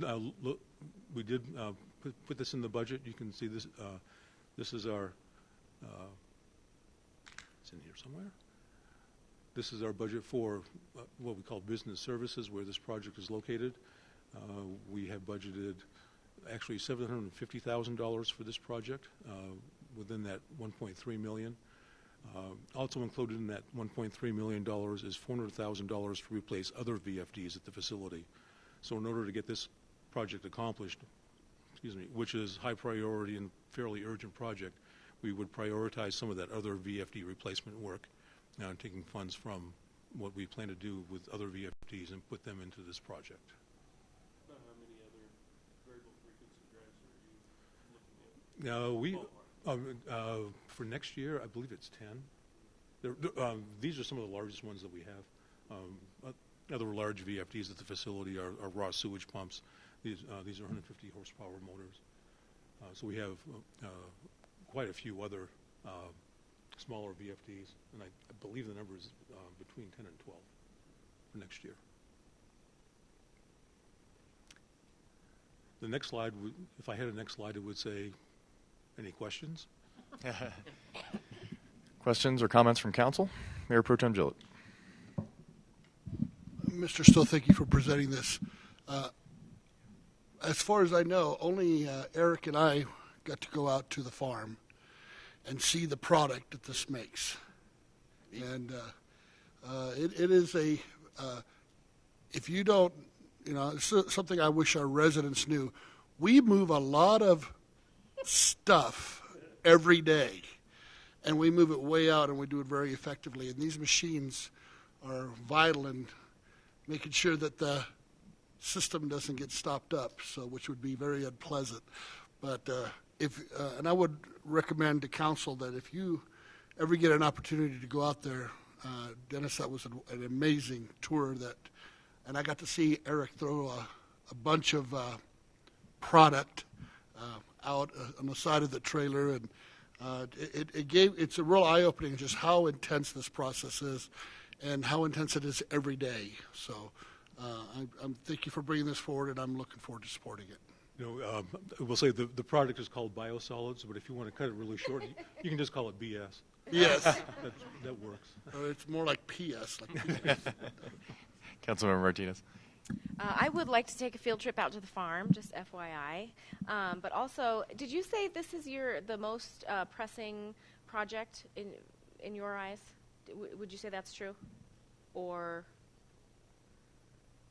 top three? This is one of our top priorities. It's the age of the equipment and the criticalness of that particular operation. Can you speak into the microphone? We can't hear you at all. Oh, I'm sorry.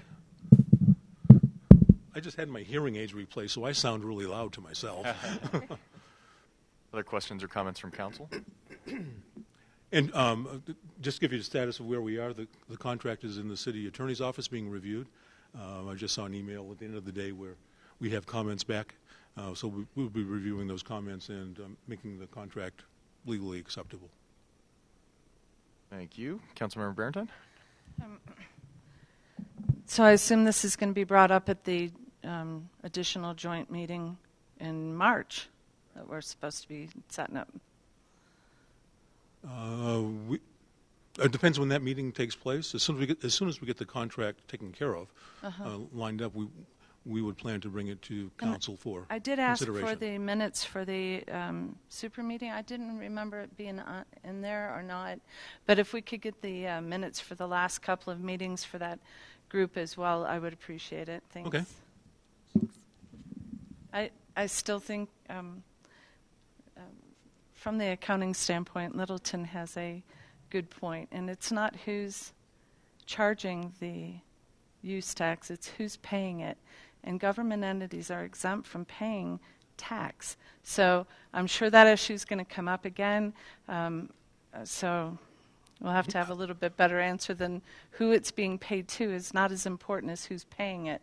Government entities don't pay tax. So we are exempt.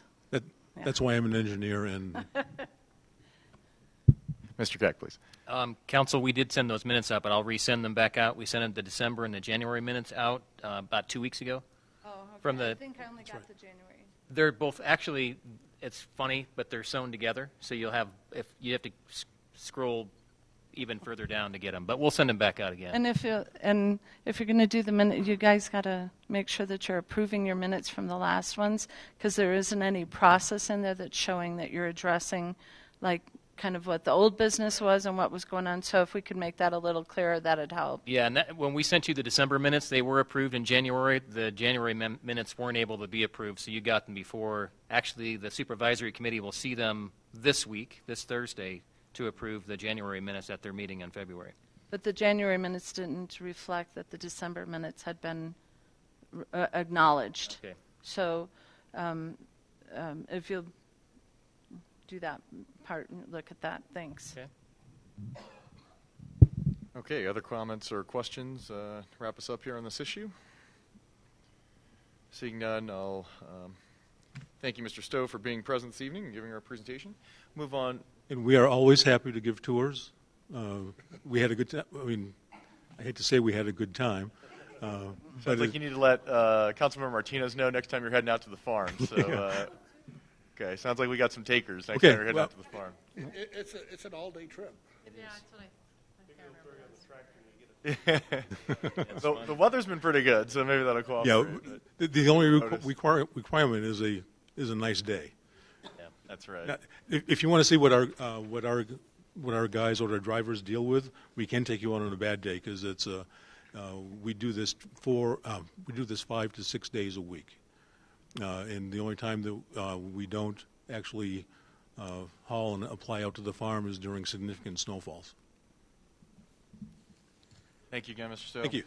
Moving on to agenda item 6, this is PBB budget calendar and methodology review. Our Director of Finance and Administrative Services, Kathleen Wrinkle, is present to discuss the budget calendar and process overview. Good evening, Director Wrinkle. No, you can't.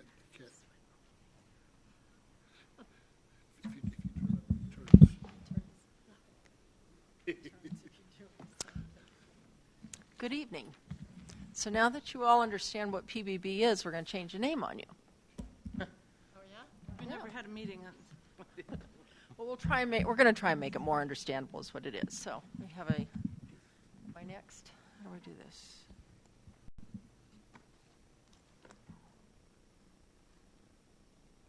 Oh, look at that. Okay, cool. Got the right button. My husband's much better at the remote than I am.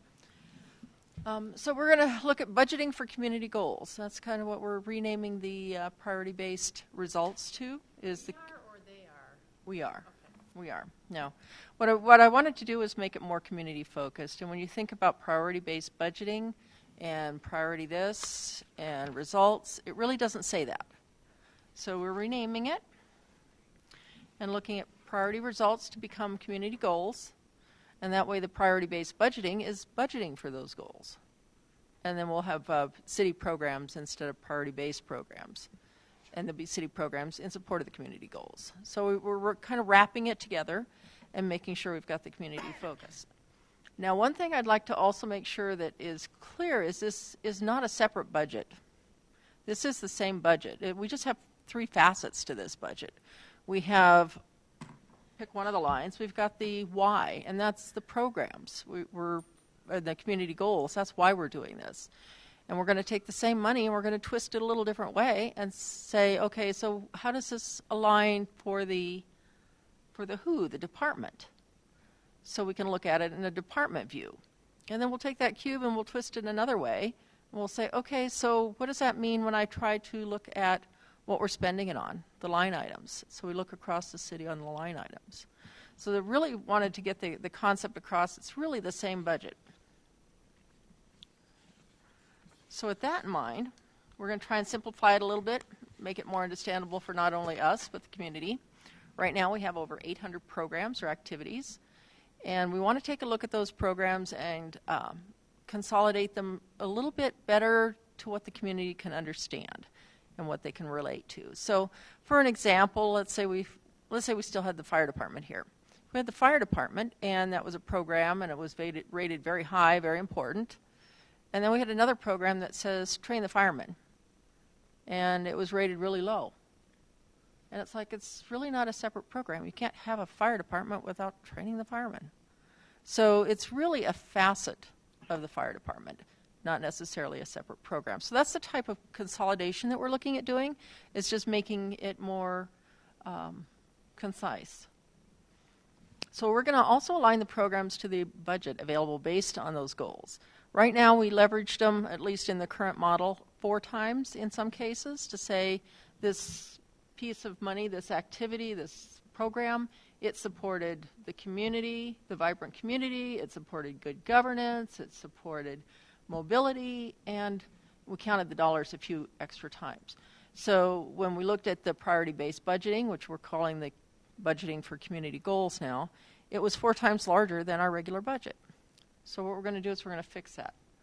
The budgeting for community goals is going to equal the regular budget. We're going to say, okay, this program supports maybe these 4 areas, but in what percentage? So we're going to get it down to where it's equal. Much more understandable.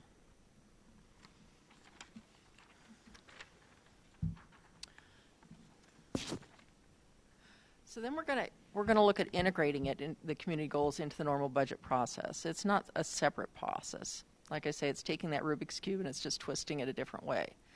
So we're going to make sure that we've got the input of council and the community. We're going to look at putting together some community meetings, as well as looking at developing an online tool where we can get their feedback as to how important they feel one area is as compared to the other area.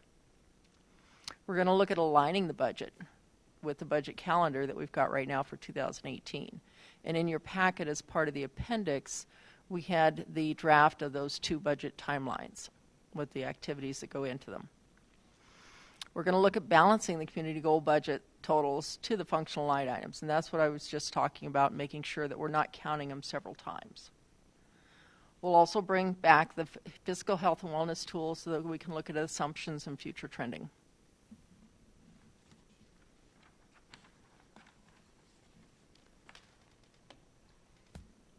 Then what good is it if you don't measure it? So we're going to look at measuring it, and the way we want to measure it is putting metrics together that the community can understand.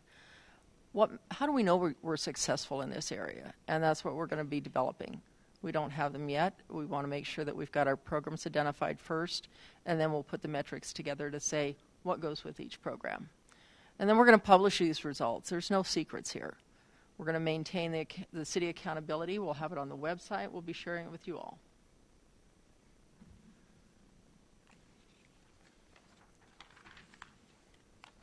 And then as a look to the future, we want to make sure that our plans are in place to go forward so that we do have balanced budgets in the future as well. We've got a fiscal fundamental strategy group put together, and we're looking at structurally balanced budget, making sure that continues into the future, that we can find new and expand some of the revenue sources we've got, and cost containment. Those are 3 legs of the stool. We're also going to look at multi-year planning.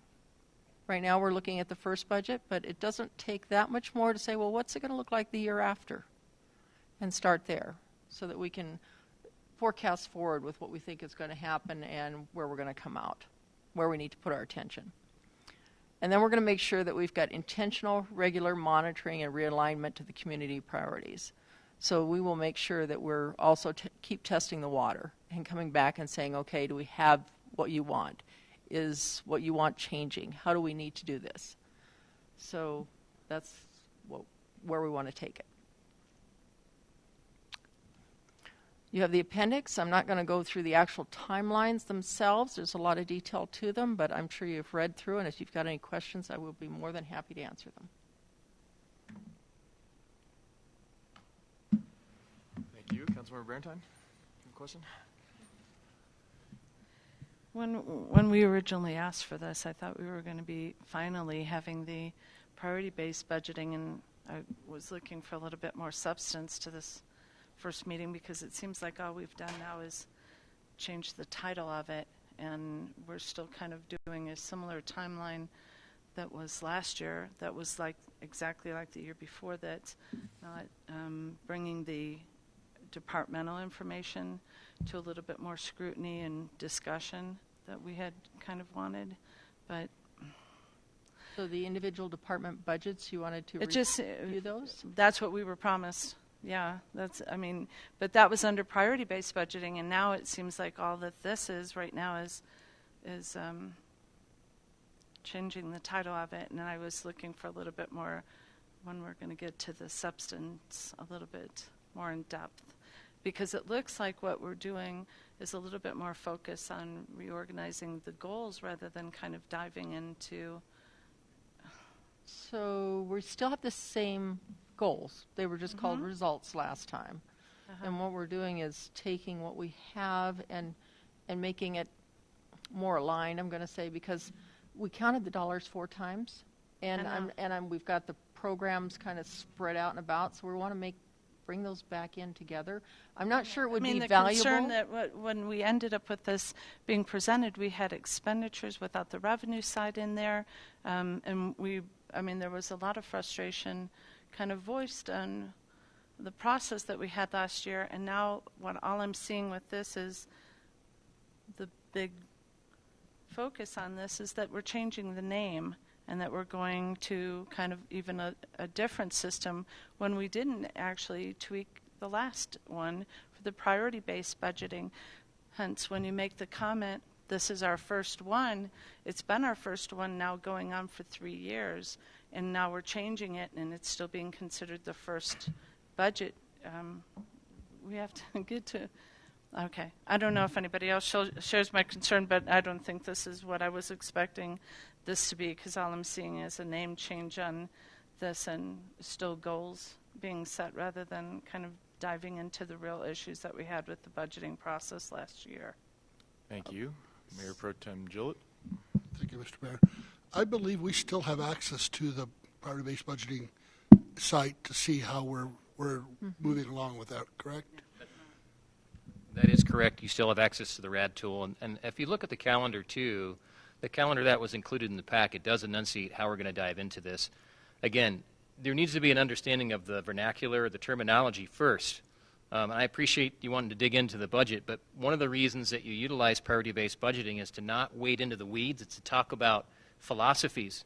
And specifically, the main philosophy that we want to start to attack, and I think you'll see it on the calendar, is addressing what is the council's belief about revenue generation. What does that look like? And that's going to be an area we're going to spend a lot of time on. Yes, there are programs in the RAD tool, as Councilor Gillett has alluded to, that you can look at and say, here, we see where these programs are from a quartile perspective.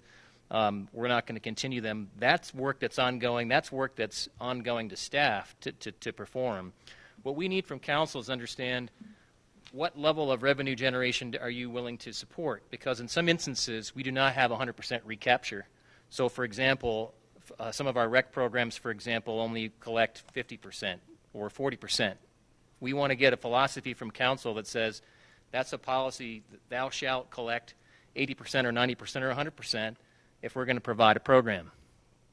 So those are the types of things that we want you as a council to focus on, because that's policy related. And certainly we want to be able to bring forward areas within the RAD tool, the Resource Alignment Diagnostic tool, that says here's an area that really we need to focus upon. And I think that's what this calendar lays out in the process.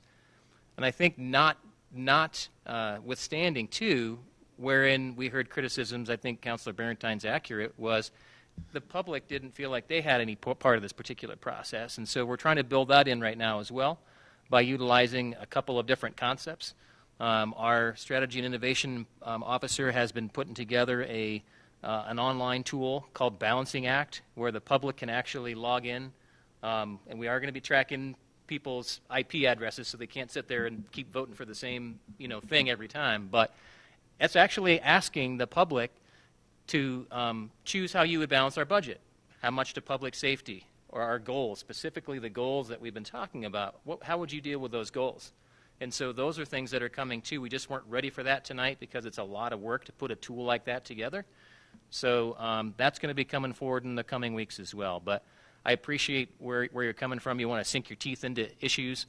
You want to bring out the machete. But I think we need you to use a scalpel rather than a machete because, as we know, across-the-board cuts do not make good budgets. I think there are areas in which we can bring forth some thoughts for you to look at and participate in, and saying we want to excise these programs out and move those resources over to here. But I think that's what's outlined in this calendar.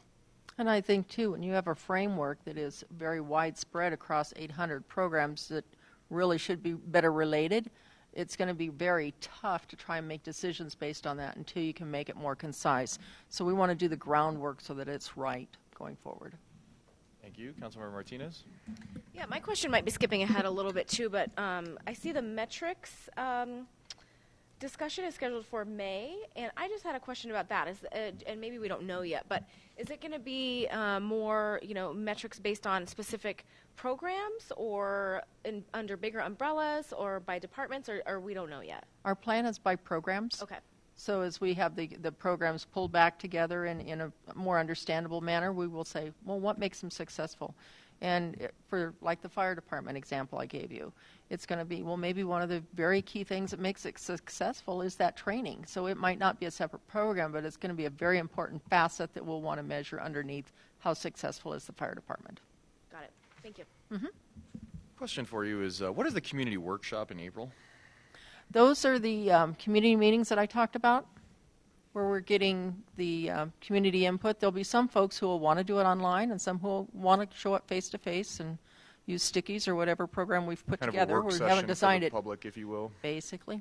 And we're looking at having several so that we can make sure that we get enough flexibility for schedules. All in April or beginning in April? Beginning in April. We're hoping to have them across the month of April so that we can get the input and move forward. Thank you. And not here in this building, I don't think. No. out and Not about if in we the can help community. it. I like Exactly. that. That's wonderful. Let's try to get some engagement on this issue, one of the most important issues we handle. I did want to talk just a little bit briefly about the timeline.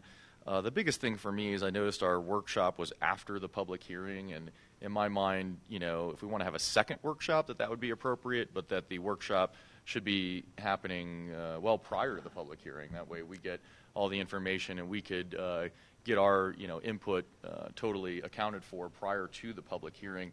I assume these dates of the public hearing as well as first and second reading are basically the last potential dates to follow our charter. Is that correct? Right. That follows with the charter, and that replicates the type of meetings we had last year. The meetings that would be to get the community input is the setup of meetings in April that you'll see on the community goals calendar. Okay, excellent. Again, I'd like to see, perhaps I can get some others to chime in here, the budget workshop be pushed, my thought is into August, so that we had potential time to work through whatever information we had as a result of that workshop to actually include them in to what is included for the public hearing materials. Do council generally agree with that?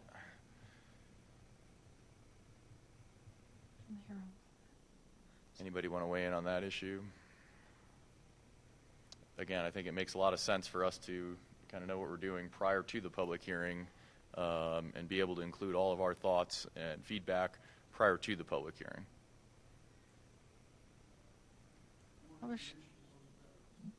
Are you proposing a date then, or? I'm proposing a date in August. I'm happy to let staff just come back and make a recommendation on a date in August, but again, unless the thought here from staff is this is somehow a second workshop, I don't think that was the intent, just through looking through the timeline. So we are looking at 2 workshops. I mean, the first one in April that will have several meetings, and then there is the workshop, and I'm not seeing it on the calendar. If we've missed it, I apologize.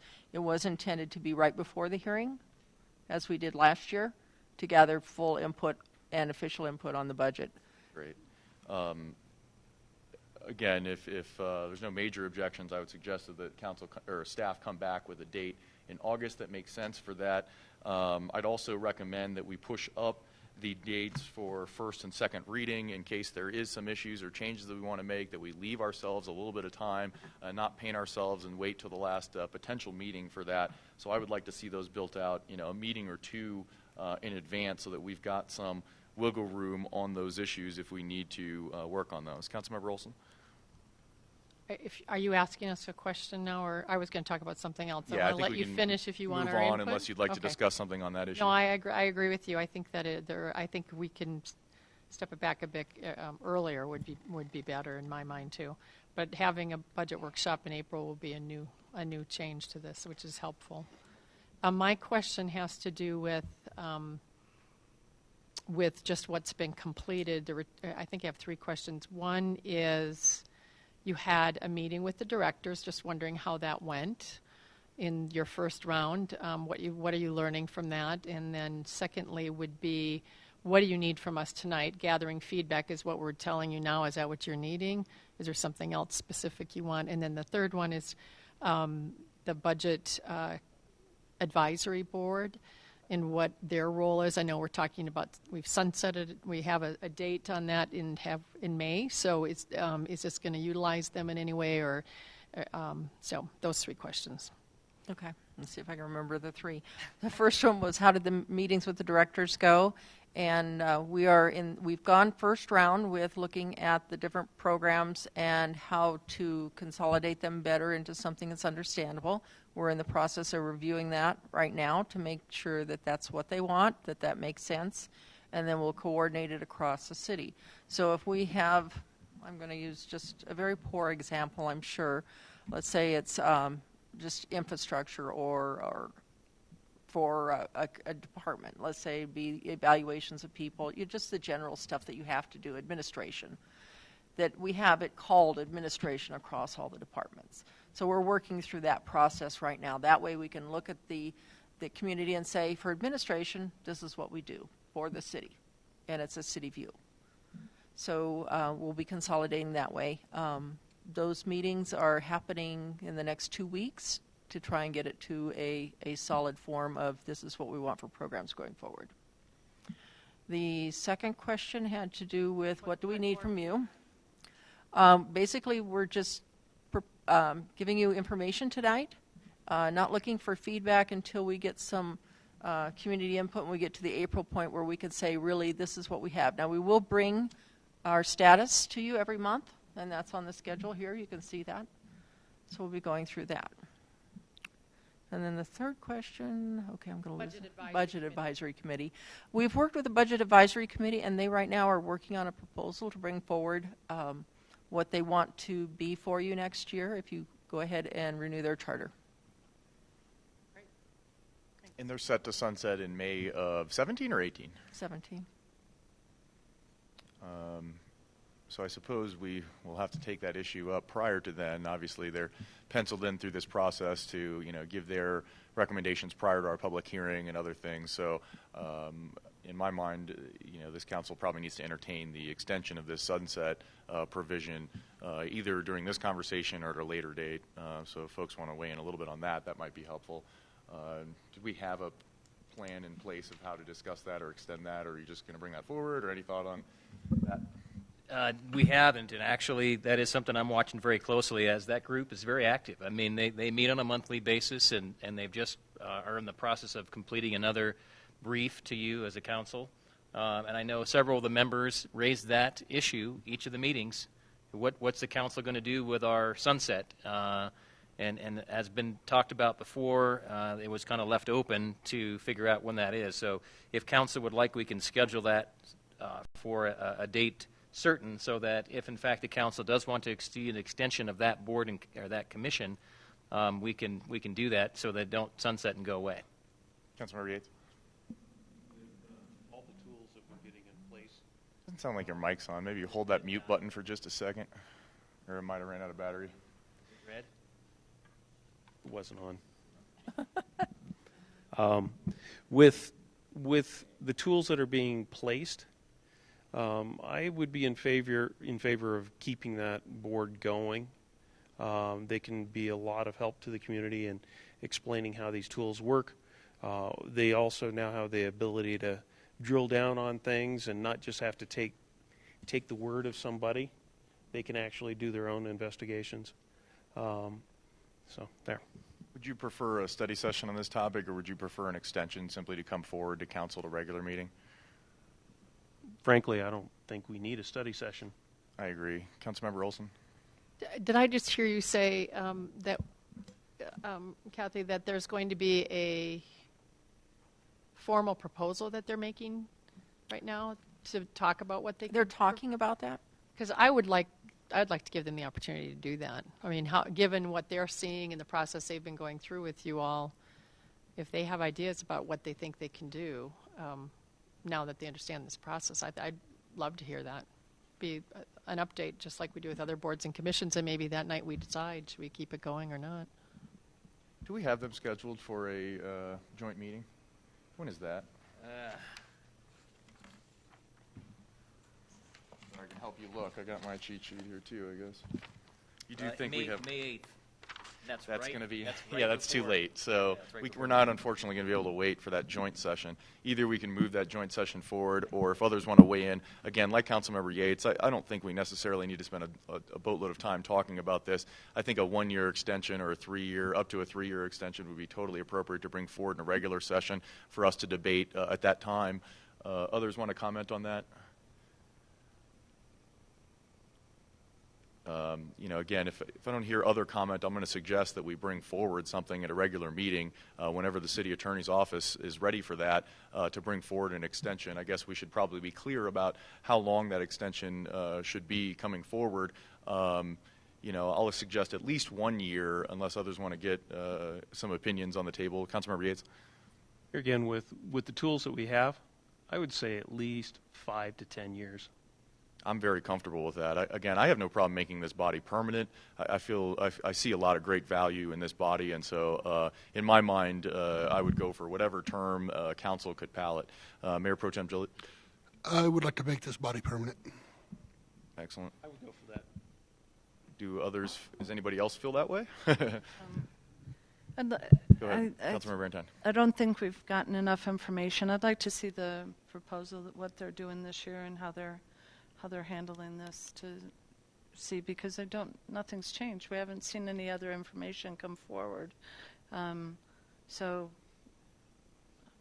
I'd like to see what they're doing now that would make that different. So that's true. Keep in mind though that the sunsets in May, their report or recommendation wouldn't be due until September. I don't know if they would be ready to present that or give any information on that. I thought they said it was 18, May of 18. 17. This year, 17. Oh, okay. So I'm not so sure that they would have something in order for us to Are be you able asking me, or No, okay, I'm just making a comment. Okay. Oh, so you're not asking me? I'm not asking you a question, no, ma'am. I'm just saying that I don't think that there's going to be adequate time in order for us to be able to get some sort of presentation from I them. thought you were asking me, and I just clarified. I'm not asking you, no, ma'am. I clarified the time, so I would like to change what I said, Okay, because I thought the comment got made that they didn't sunset till May of 18.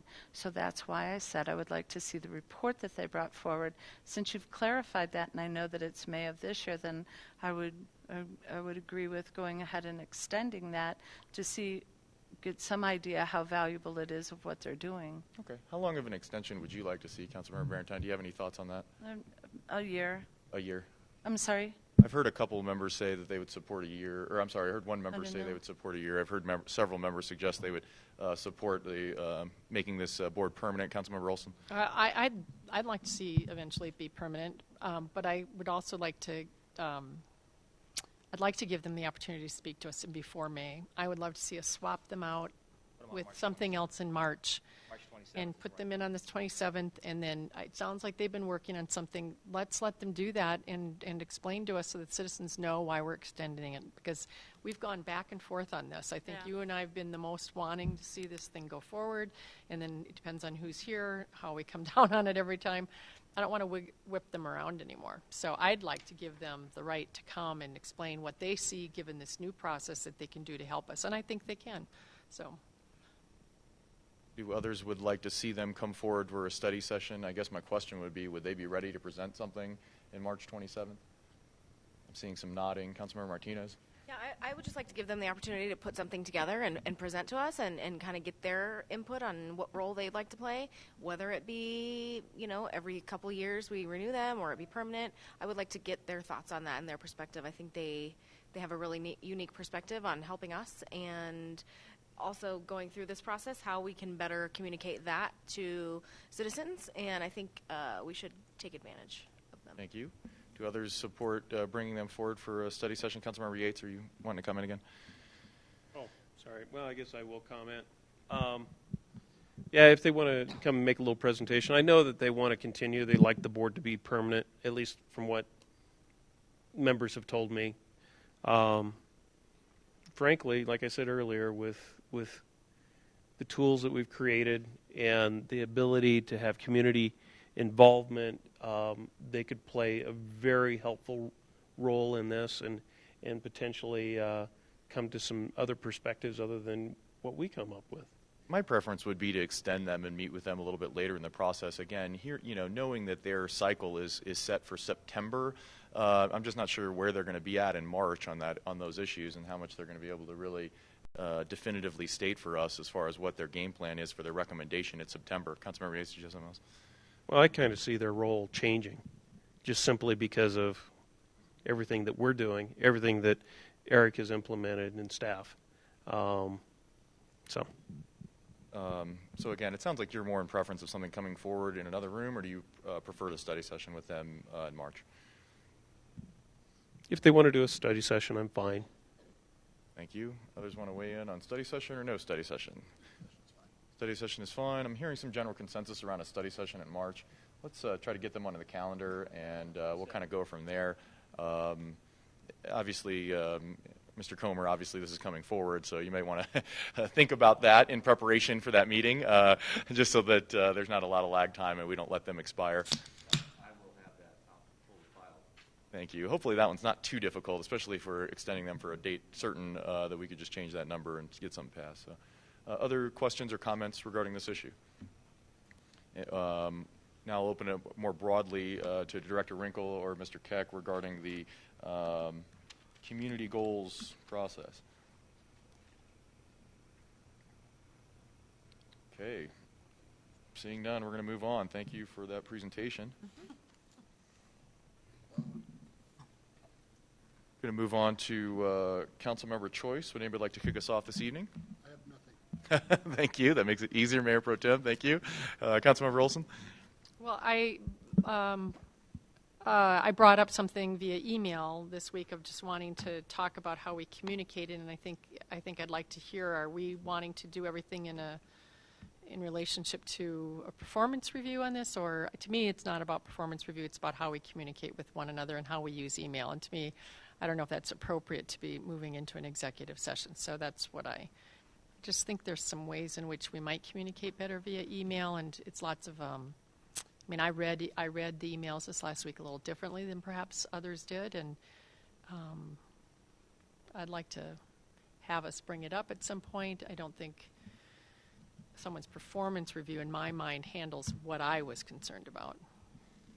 Fair enough. How would you like to see that issue proceed? I'd like us to talk about it in a study session, probably sooner than later. I'm not waiting. I don't want to wait for an attorney that has, I think we just need to talk about what are assumptions we make about one another, how are we going to continue or not on email, consensus building or not, how we're going to use it, what's within the law, what's best practice, and just tone, overall tone. Thank you. That's the only thing I really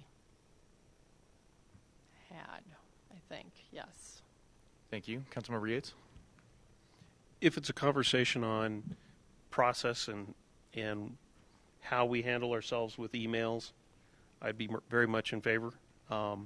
The specific issue that kind of brought this forward, I frankly think it should just be left alone and go away, and let's work on our process and our behavior instead of trying to turn it into a specific issue.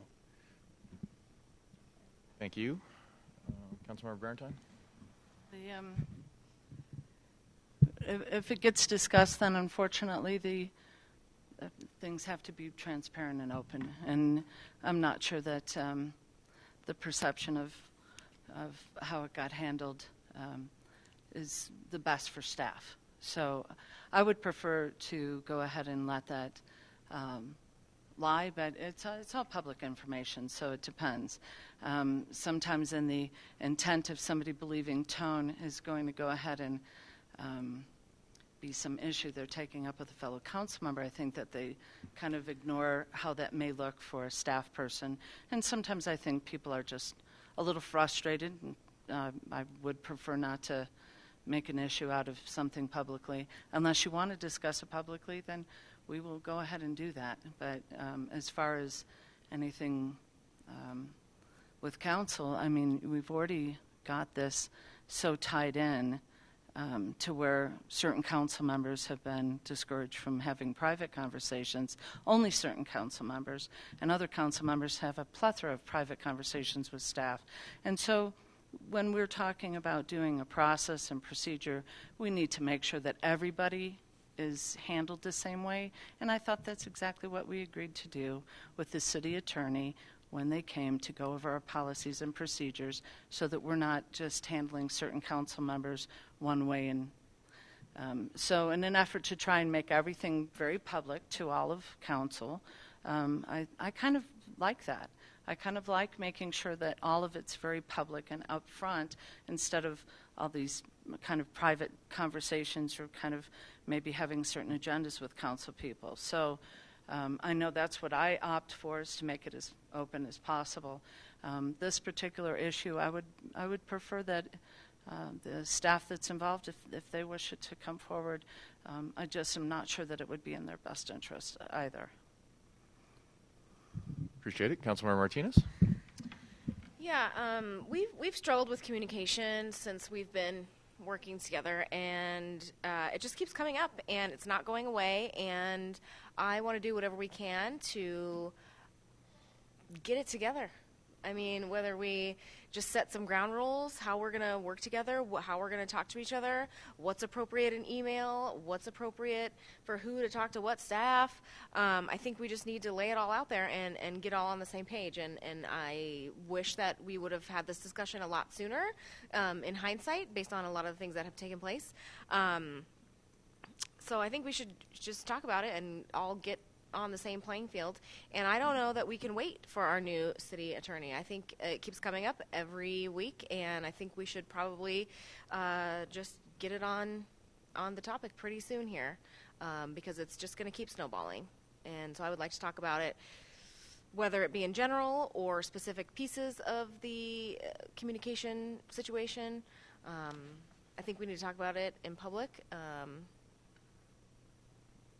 And so is your suggestion then, and maybe Councilmember Olson as well, if you could help me out here, is that suggestion for a study session on email policy / staff communications policy? Is that a fair statement of what you guys would like to discuss in a study session?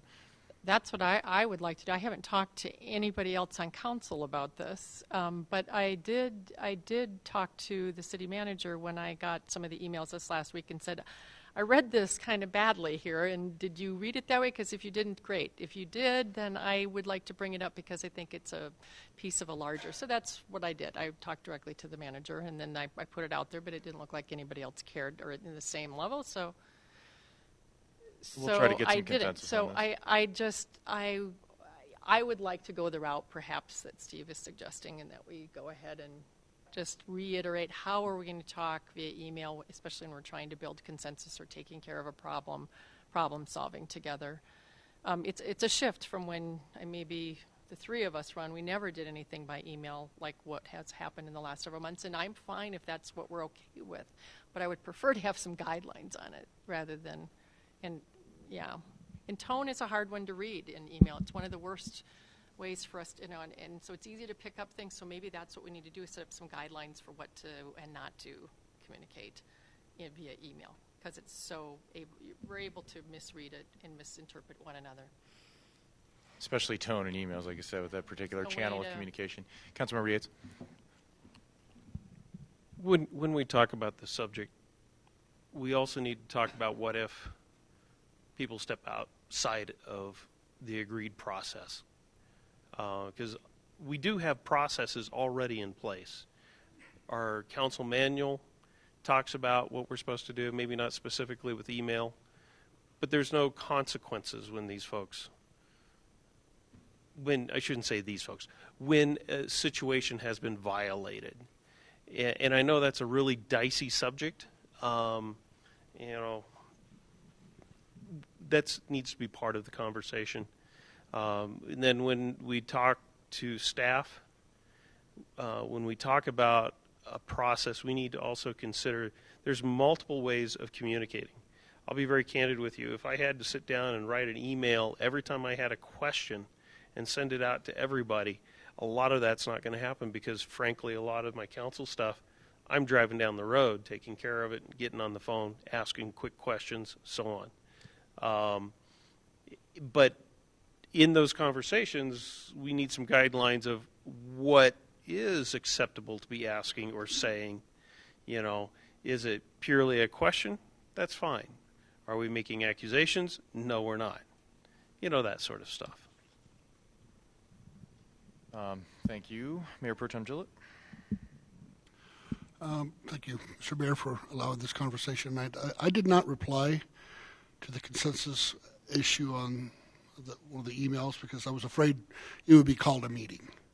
I just stayed out of it, so I was concerned, and that's what concerns me about questions and emails is when does it become a meeting? And so I'm really, really sensitive about that. So I'd rather not make decisions via email together. Just say whatever. And the other issue I have is I have spoken with members of our staff, but I've always asked the city manager's permission first. Eric, I say, do you mind if I go talk to you? We've had IT issues. Eric not only said okay, but he took me down there. So I think the process is not that we're not allowed to talk. you know, our charter does and our handbook does call out that we should ask the city manager, and that way if he wants to deal with it himself, he can, or he'll do what Eric has done to me. It's just take me right down to the person that can deal with it. So, and I think that's a good process. And lastly, I hope that we always start from the point of giving someone the benefit of a doubt. It seems like we always go right to you're guilty, you've done this, and instead of, you know, in this country we're innocent until proven guilty, but it seems like some of our conversation is you're guilty and prove yourself innocent, and that just seems to cause too much, you know, strife and other issues that you know, if we're going to move forward, I think that's how we're going to have to move forward, is giving each other the benefit of a doubt. If you have some, you know, and I prefer that we move forward that way. I know there's been some comment about, you know, we wish that we would move forward and learn to work together, and I think that's an important first step, is that we you know, I know I've heard that I'm not here, I don't work for the city or I don't work for any other council members, but yet we work together. So it would be helpful, and it would just look better to our community. And there's many of my community members I've talked to in the last 2 weeks who are just fed up with all of us. You know, like, why can't you guys move past this? And it's an odd time. So, and I think we can, and I think we are. But, you know, there's going to definitely, so I'm hoping we do have a meeting on, you know, what are our rules together? We, you know, and again, we've seen even in Washington where everything's so vile, and I hope that stops with us. If we can be a community that says, you know, enough of that. Let's have respect for one another, respect for one another's roles, and if we can do that, we'll be wonderful. So that's all I have. Thank you. Thank you. You know, real quick before I come to Councilmember Barentine, you know, I think I'm hearing that, you know, I did hear some conflicting, I think, information that some folks would like to see a study session perhaps on some of this, and some folks would prefer not necessarily to have that study session. I guess I need a little bit of clarity on that. You know, I think we also need a little bit of clarity on our agenda policy itself. I have put in a request through the city attorney's office for a memorandum regarding that. I think, you know, in the interim, I think, you know, we had talked about we're doing our scheduling at the end of the meetings. We're trying to gain some consensus. But if things change, and they often do between the time that we set the agenda and the time we actually meet the following week, that those approvals would be gone through the mayor's office in conjunction with the city manager. So I just wanted to, you know, that's kind of where I'm reading it right now. But again, I think I need some clarity on where current policy is so that we can decide how to manage these things moving forward. You know, my attempt to gain consensus was not necessarily to make a group decision, but to inform either myself or Mr. Keck for his administrative authority to make that decision on our behalf. So I think, you know, some clarity about where we're at on that I think would be helpful, so that we're understanding what we're trying to accomplish via email. Is it feedback for an administrative decision, or are we trying to actually make a group consensus decision via email, which I agree probably wouldn't be the best way to handle things. So if I could get a little bit of, again, just a feedback on whether or not we'd like to see a study session, I guess particularly prior to the new city attorney coming on board on some of these topics on policy and procedure issues. Right now, in my mind, we've got a whole sort of host of these kind of policy and procedure issues, and probably what we need to do is begin to prioritize, is this email communication policy, staff communication issue the number one item that we want to make the first in that list, if you will? Councilmember Barentine? I think when we're talking about policies and procedures in the charter, then we're talking about the law, and we were already trying to decide how to do that process, because I mean, we all work together, but I don't do my job based on asking a question or not asking a question. I mean, that's staff, but I can't do my job based on Linda's interpretation of a tone of something. And it's not council, as to Councilmember Yates, interpreting what those policies and procedures are, or whether somebody's violated something or not violated something. And we've had way too much going around about that. And it's starting to look, at least to my constituents, some of the concern that they have is that there's too much pushback on asking a question. If you ask a question, then you're making staff look bad. If you if you bring up things that should be done in private, and then my constituents say, well, I want the questions asked in public because the documents are public, and I want to know how you're making the decision. And so now all of a sudden we're talking about nuances and tone and, having conversations between council member and how did you take it and not take it. We need to be careful that we're still having some communication. I mean, it's already been allowing each council member to have some communication. It's already been pushed back enough to where it's become very uncomfortable for me to have any private conversations with the city manager. And I don't, so I make everything public. And then if I make it public, then it's like there's never going to be a place where it's good enough. I have gone ahead and suggested that we could come to some agreements on exactly how to handle this once the new city attorney came, on what was direction and what was interference on both sides, both from the city manager's office or staff involving the city council and from the city council to the staff. That's what I thought we agreed on. Everything I do is public. Everything I do is given to the city manager and the mayor, or to all of council if that's appropriate. I have been as open and transparent as I can possibly be, and I'm not sure that I will ever reach the level where every single council member here is happy with the question I'm asking or who I'm asking it to or the tone that they think is coming across or interpreting it. And so we have to be very careful here because I need to be able to do my job. So I would prefer that we wait for the city attorney to come and do some of these issues. I think Linda brings up a good issue. Councilmember Olson, I apologize, brings up a good issue. And part of that was started when she said, I think you ought to put this on study session to discuss this. And it kind of got that ball rolling, and then a few other things happened with the mayor caucus about trying to do a consensus using email, which brought up some additional concerns on that. And I really think that we ought to wait for that.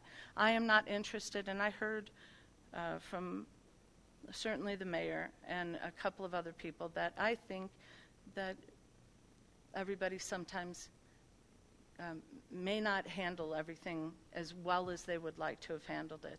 And I do not think that this is in our relationship's best interest, especially on the part of staff, to have this become a public issue for that particular email string.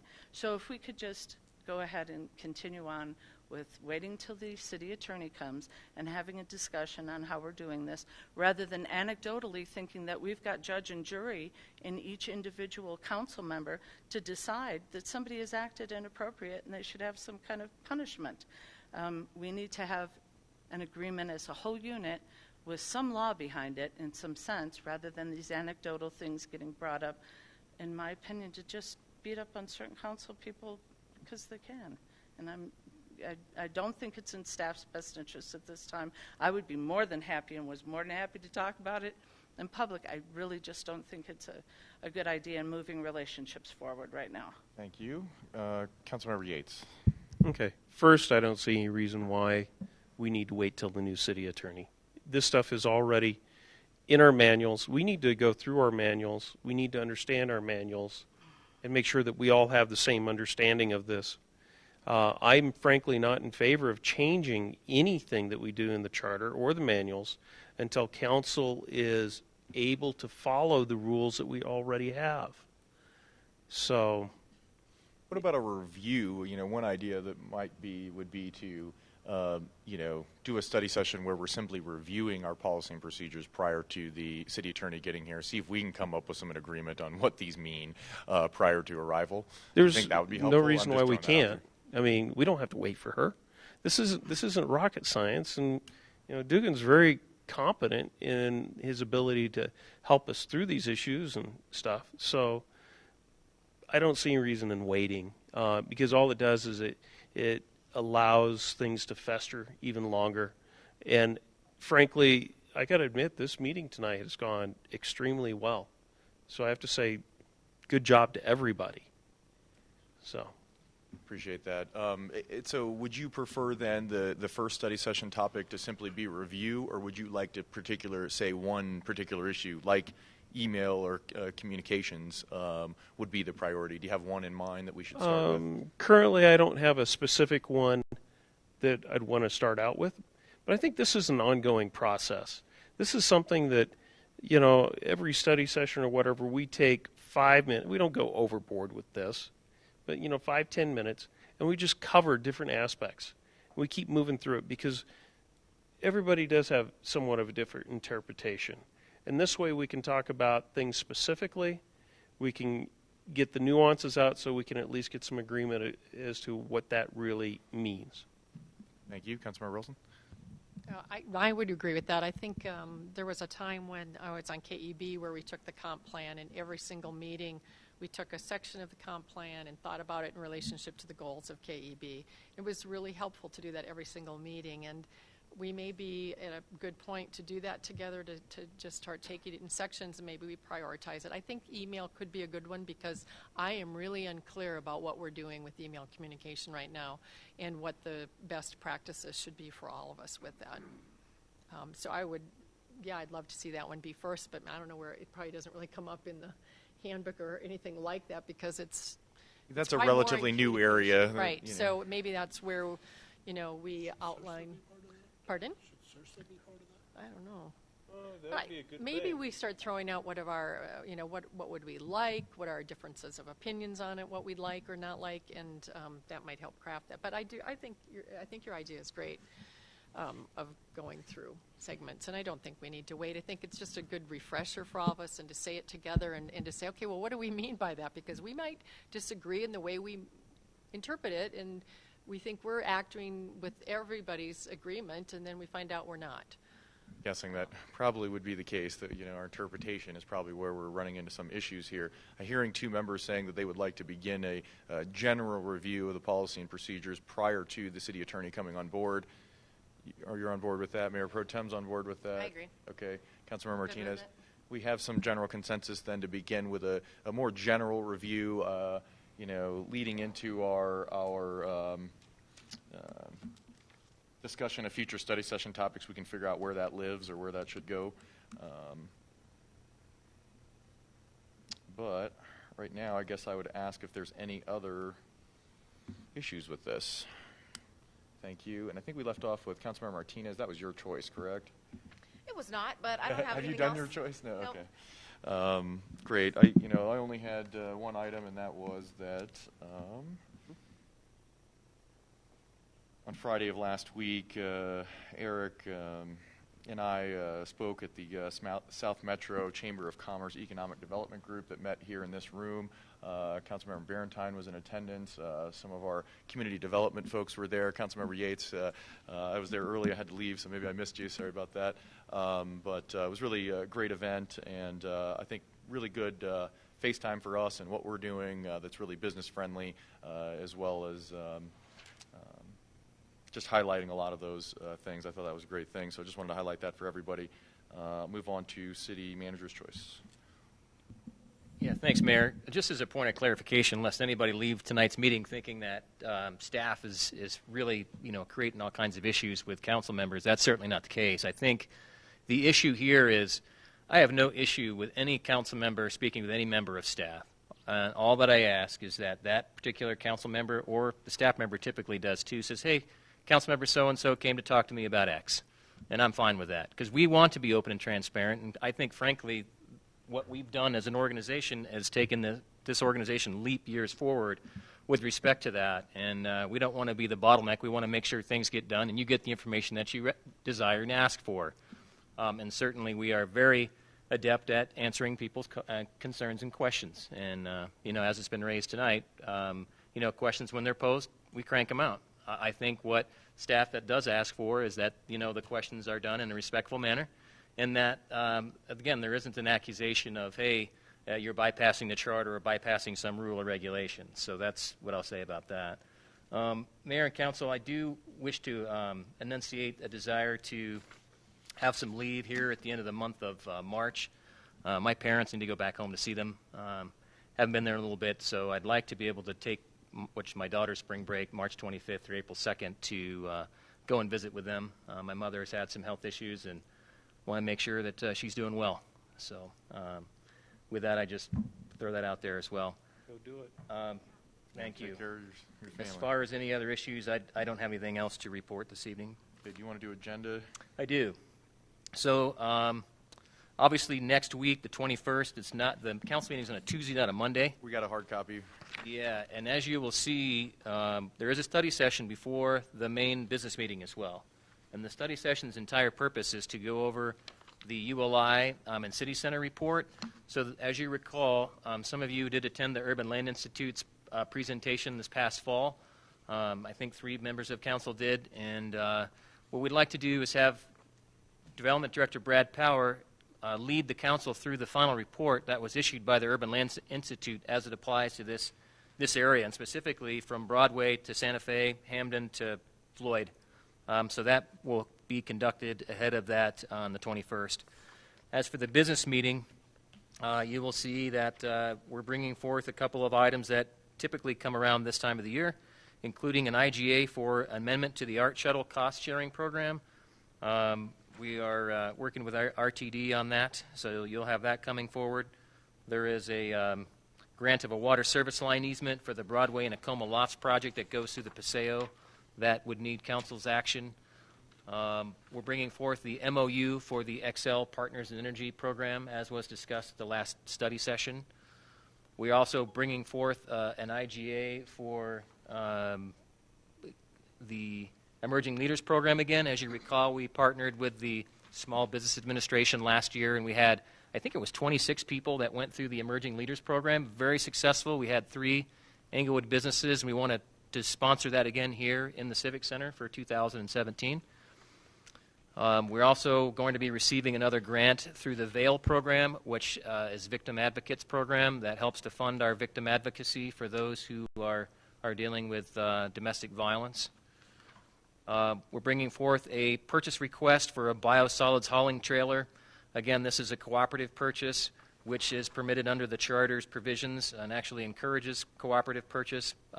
This one's through the National Joint Partnership for trailers, and we're going to get a new biosolids trailer. As you heard tonight, we haul quite a few trips a week, and they're moving from an aluminum trailer to a steel trailer that has a live bottom to be able to drop the solids, so as opposed to ejector body. Ejector bodies are more expensive, so we're going with a new model that you'll be seeing. We're also going to be acquiring or proposing to acquire 2 John Deere mowers that will need council's request, permission. Public hearing next week. Again, the public hearing has been set by this council for the proposed sex offender registry restriction distancing requirement. And then we have, again, a couple of 3 items that are second reading. The subpoena issue that acting city attorney brought forth that would allow hearing officers to subpoena folks to get information that's germane to a hearing. The comprehensive plans on, as well as a budget supplemental that will realign, not making any new funds involved, but just realigning budget, and that would take a council approval. And then lastly, EMRF is coming forward for a resolution of support for brokerage for the EMRF properties in Douglas County. And Mr. Comer has something to say about that. No. Oh. You missed. There's going to be, and it's probably not on that one yet, that agenda. Retail marijuana? Yes. Sorry, it is on there. I just missed it because it was didn't have any attachments to it. The initiative. Gotcha. Passed in November. So yeah, it's the initiative. Sorry, I missed that. I apologize. And amend Title V to add in the citizen initiative language relating to recreational marijuana. Thank you. Keep in mind, we also have our certificates. Yes. The folks who were approved for boards and commissions on February 6th will be in attendance on February 21st to receive those, and that was not quite added yet. Yeah. They've been contacted, though. Yep, excellent. And then remember, under general discussion on the mayor's choice, we have our exec session for performance review of the city manager set for that night. Keep in mind, we've got a public hearing that night. So, I'm not sure what council's pleasure is. I thought about punting it to the next meeting, but then we got second reading of our sex offender residency restrictions. I assume that'll be a relatively long night as well. So, just food for thought there as far as if anybody would like to recommend anything different. Other anybody want to make a comment or question about the February 21st agenda? I guess my question would be, is anybody thinking they're going to pull anything out of consent agenda now so we know what it is? And get the information needed. That would be helpful. Of course, none of us have read any of these yet, so maybe I will point out that the city clerk's office made a recommendation to me regarding just taking those issues. So as issues get pulled, we'll just take those issues up right after the regular consent agenda item is approved so that we don't loop back around to them under 11. So I'm realizing that made a little bit more problems with creating the minutes and things. And so just to keep things very simple with them and not to keep that staff member to the end of the meeting, that's how we'll be handling those pulls from now on. But agreed. So if anybody ever sees anything in the consent agenda item they know they want to pull, now is a great time to re-agenda it prior to it being adopted. Other questions or comments? Mayor, just a comment. Just understand that when we're presenting you the business agenda, it's more difficult to do that because I'm already accelerating people's prognostication of items for the agenda. We're now going 3 weeks ahead rather than 2 weeks ahead just to try to get you an agenda that you can look at some of these meetings. But please bear with us that the business meeting agendas may change from time to time with items that are still requiring the city attorney's review, or some outside company or organization is sending us a document that is fully ready to be on an agenda. So it's difficult to give you the business agendas, regular meeting agendas. We can obviously predict the tentative study agenda, but this is more difficult, but we'll do the best that we can. And tonight's a good example where there are elements that are here and some elements that are still missing, like the attachments, but we'll get there. Yeah, I appreciate your efforts there. I know it's been a little bit of a work in progress about how we're managing this new policy, and that's why we really need to memorialize this policy, because things certainly are going to change prior to this business meeting that we're not looking at tonight. And so hopefully everybody's comfortable in the interim until we get there, that Eric and I are going to work together to make sure that there's no major surprises, and I'm going to try to honor everybody's interest if somebody has a major issue there. Let's move on to the tentative study session topics then. Yes. So, and, again, we heard that we want to include review of policy and procedures. So in my mind, it probably needs to go back into the 27th and pretty much a placeholder everywhere below. Penciling out the 27th. The 27th is already pretty tight. I've got it down for 10-minute expense reduction analyst project update, 30 minutes on slate communication update, South Broadway improvement discussion at 30 minutes, strategic plan update at 15. I have no idea how long you really need for I'll that. sprint. Discussion on impact fee study and implementation at 30 minutes, PBB budget review at 15 minutes, and PIO update at 10 minutes. I would leave a few minutes for us to go and begin to think about policy and procedures. Is there an item? Honestly, we've had some discussions off the record, or actually on the record and off the record, about all of these items on the 27th all being pretty important to move forward. Otherwise, I would suggest pulling one of those items. Do you think, is everybody comfortable with what I just described on February 27th? How important is the strategic plan update? Pretty important? Oh. I think there's been some questions as to why do we have a plan? What are we doing? What does it look like? And that could be done, I think, fairly succinctly, but I don't know how much history you want. I think some questions have been raised about what's the nexus of this plan. Right now I've got a slide deck put together that has 12 slides, and that's 12 minutes, but why don't you put it at the end, if you don't mind? Sure. I do agree that this is probably the lowest of the high priority items that are there, and so perhaps that's an item that perhaps there's less presentation or more questions. If we feel like there needs to be some more discussion on it, perhaps we could also potentially take something like that up under your choice under a regular meeting topic too, for just an update on where we're at on strategic plan. Okay. Yeah, I just see a lot. It's a lot. I'm not. February 27th and agreed. March 6th has like one thing, and they're all really important things. So. Yeah, that March 6th is just that 1 hour prior to the regular meeting. That is an hour discussion. Yeah, we didn't feel like we could fit something else there. That is okay. That is. I was going to ask a question about it. Forget it. That's a discussion of moving from the current 2012 international codes to the 15, and we want to make sure that we're able to walk you through what that looks like, where you're going to have potential pinch points from the contracting community with people saying, "Hey, 15 codes got some pretty heavy restrictions," so that'll be part of that. Is the recommendation coming with some pick and choose, or is there a swallow whole? Is that what I believe that there will be some pick and choose. As you recall, our agreement with Denver Fire for fire regulation is tied to the adoption of that code, so we're bringing that forward. However, There are some pick and choose with respect to amendments. We're not going to be hopefully adopting all the Denver amendments because they're very restrictive. I'm getting 0 from Mr. Yates. But yeah, so we'll be discussing that. Thank you. How about this? If you don't mind, let's put the strategic plan for March 6th, and that way if it needs to roll over, it can roll over into the regular meeting, and that way we buy ourselves a little more time, because I agree with Councilmember Martinez and her concern with this time. We're trying to fit a lot into that space. Okay. If you're comfortable with that and you think the strategic plan can need another week, that's my recommendation. Other thoughts? And so that leaves us with 2 items then on March 6th. And again, put it after the international code issue. Okay. Other questions, comments around scheduling generally? Seeing none, move on to City Attorney's choice. I have nothing further. Thank you. And with that, we are adjourned. Thank you, everyone. So, Mayor, you had council policy and procedure on the 27th. Yeah. How long do you want? 15 minutes, probably.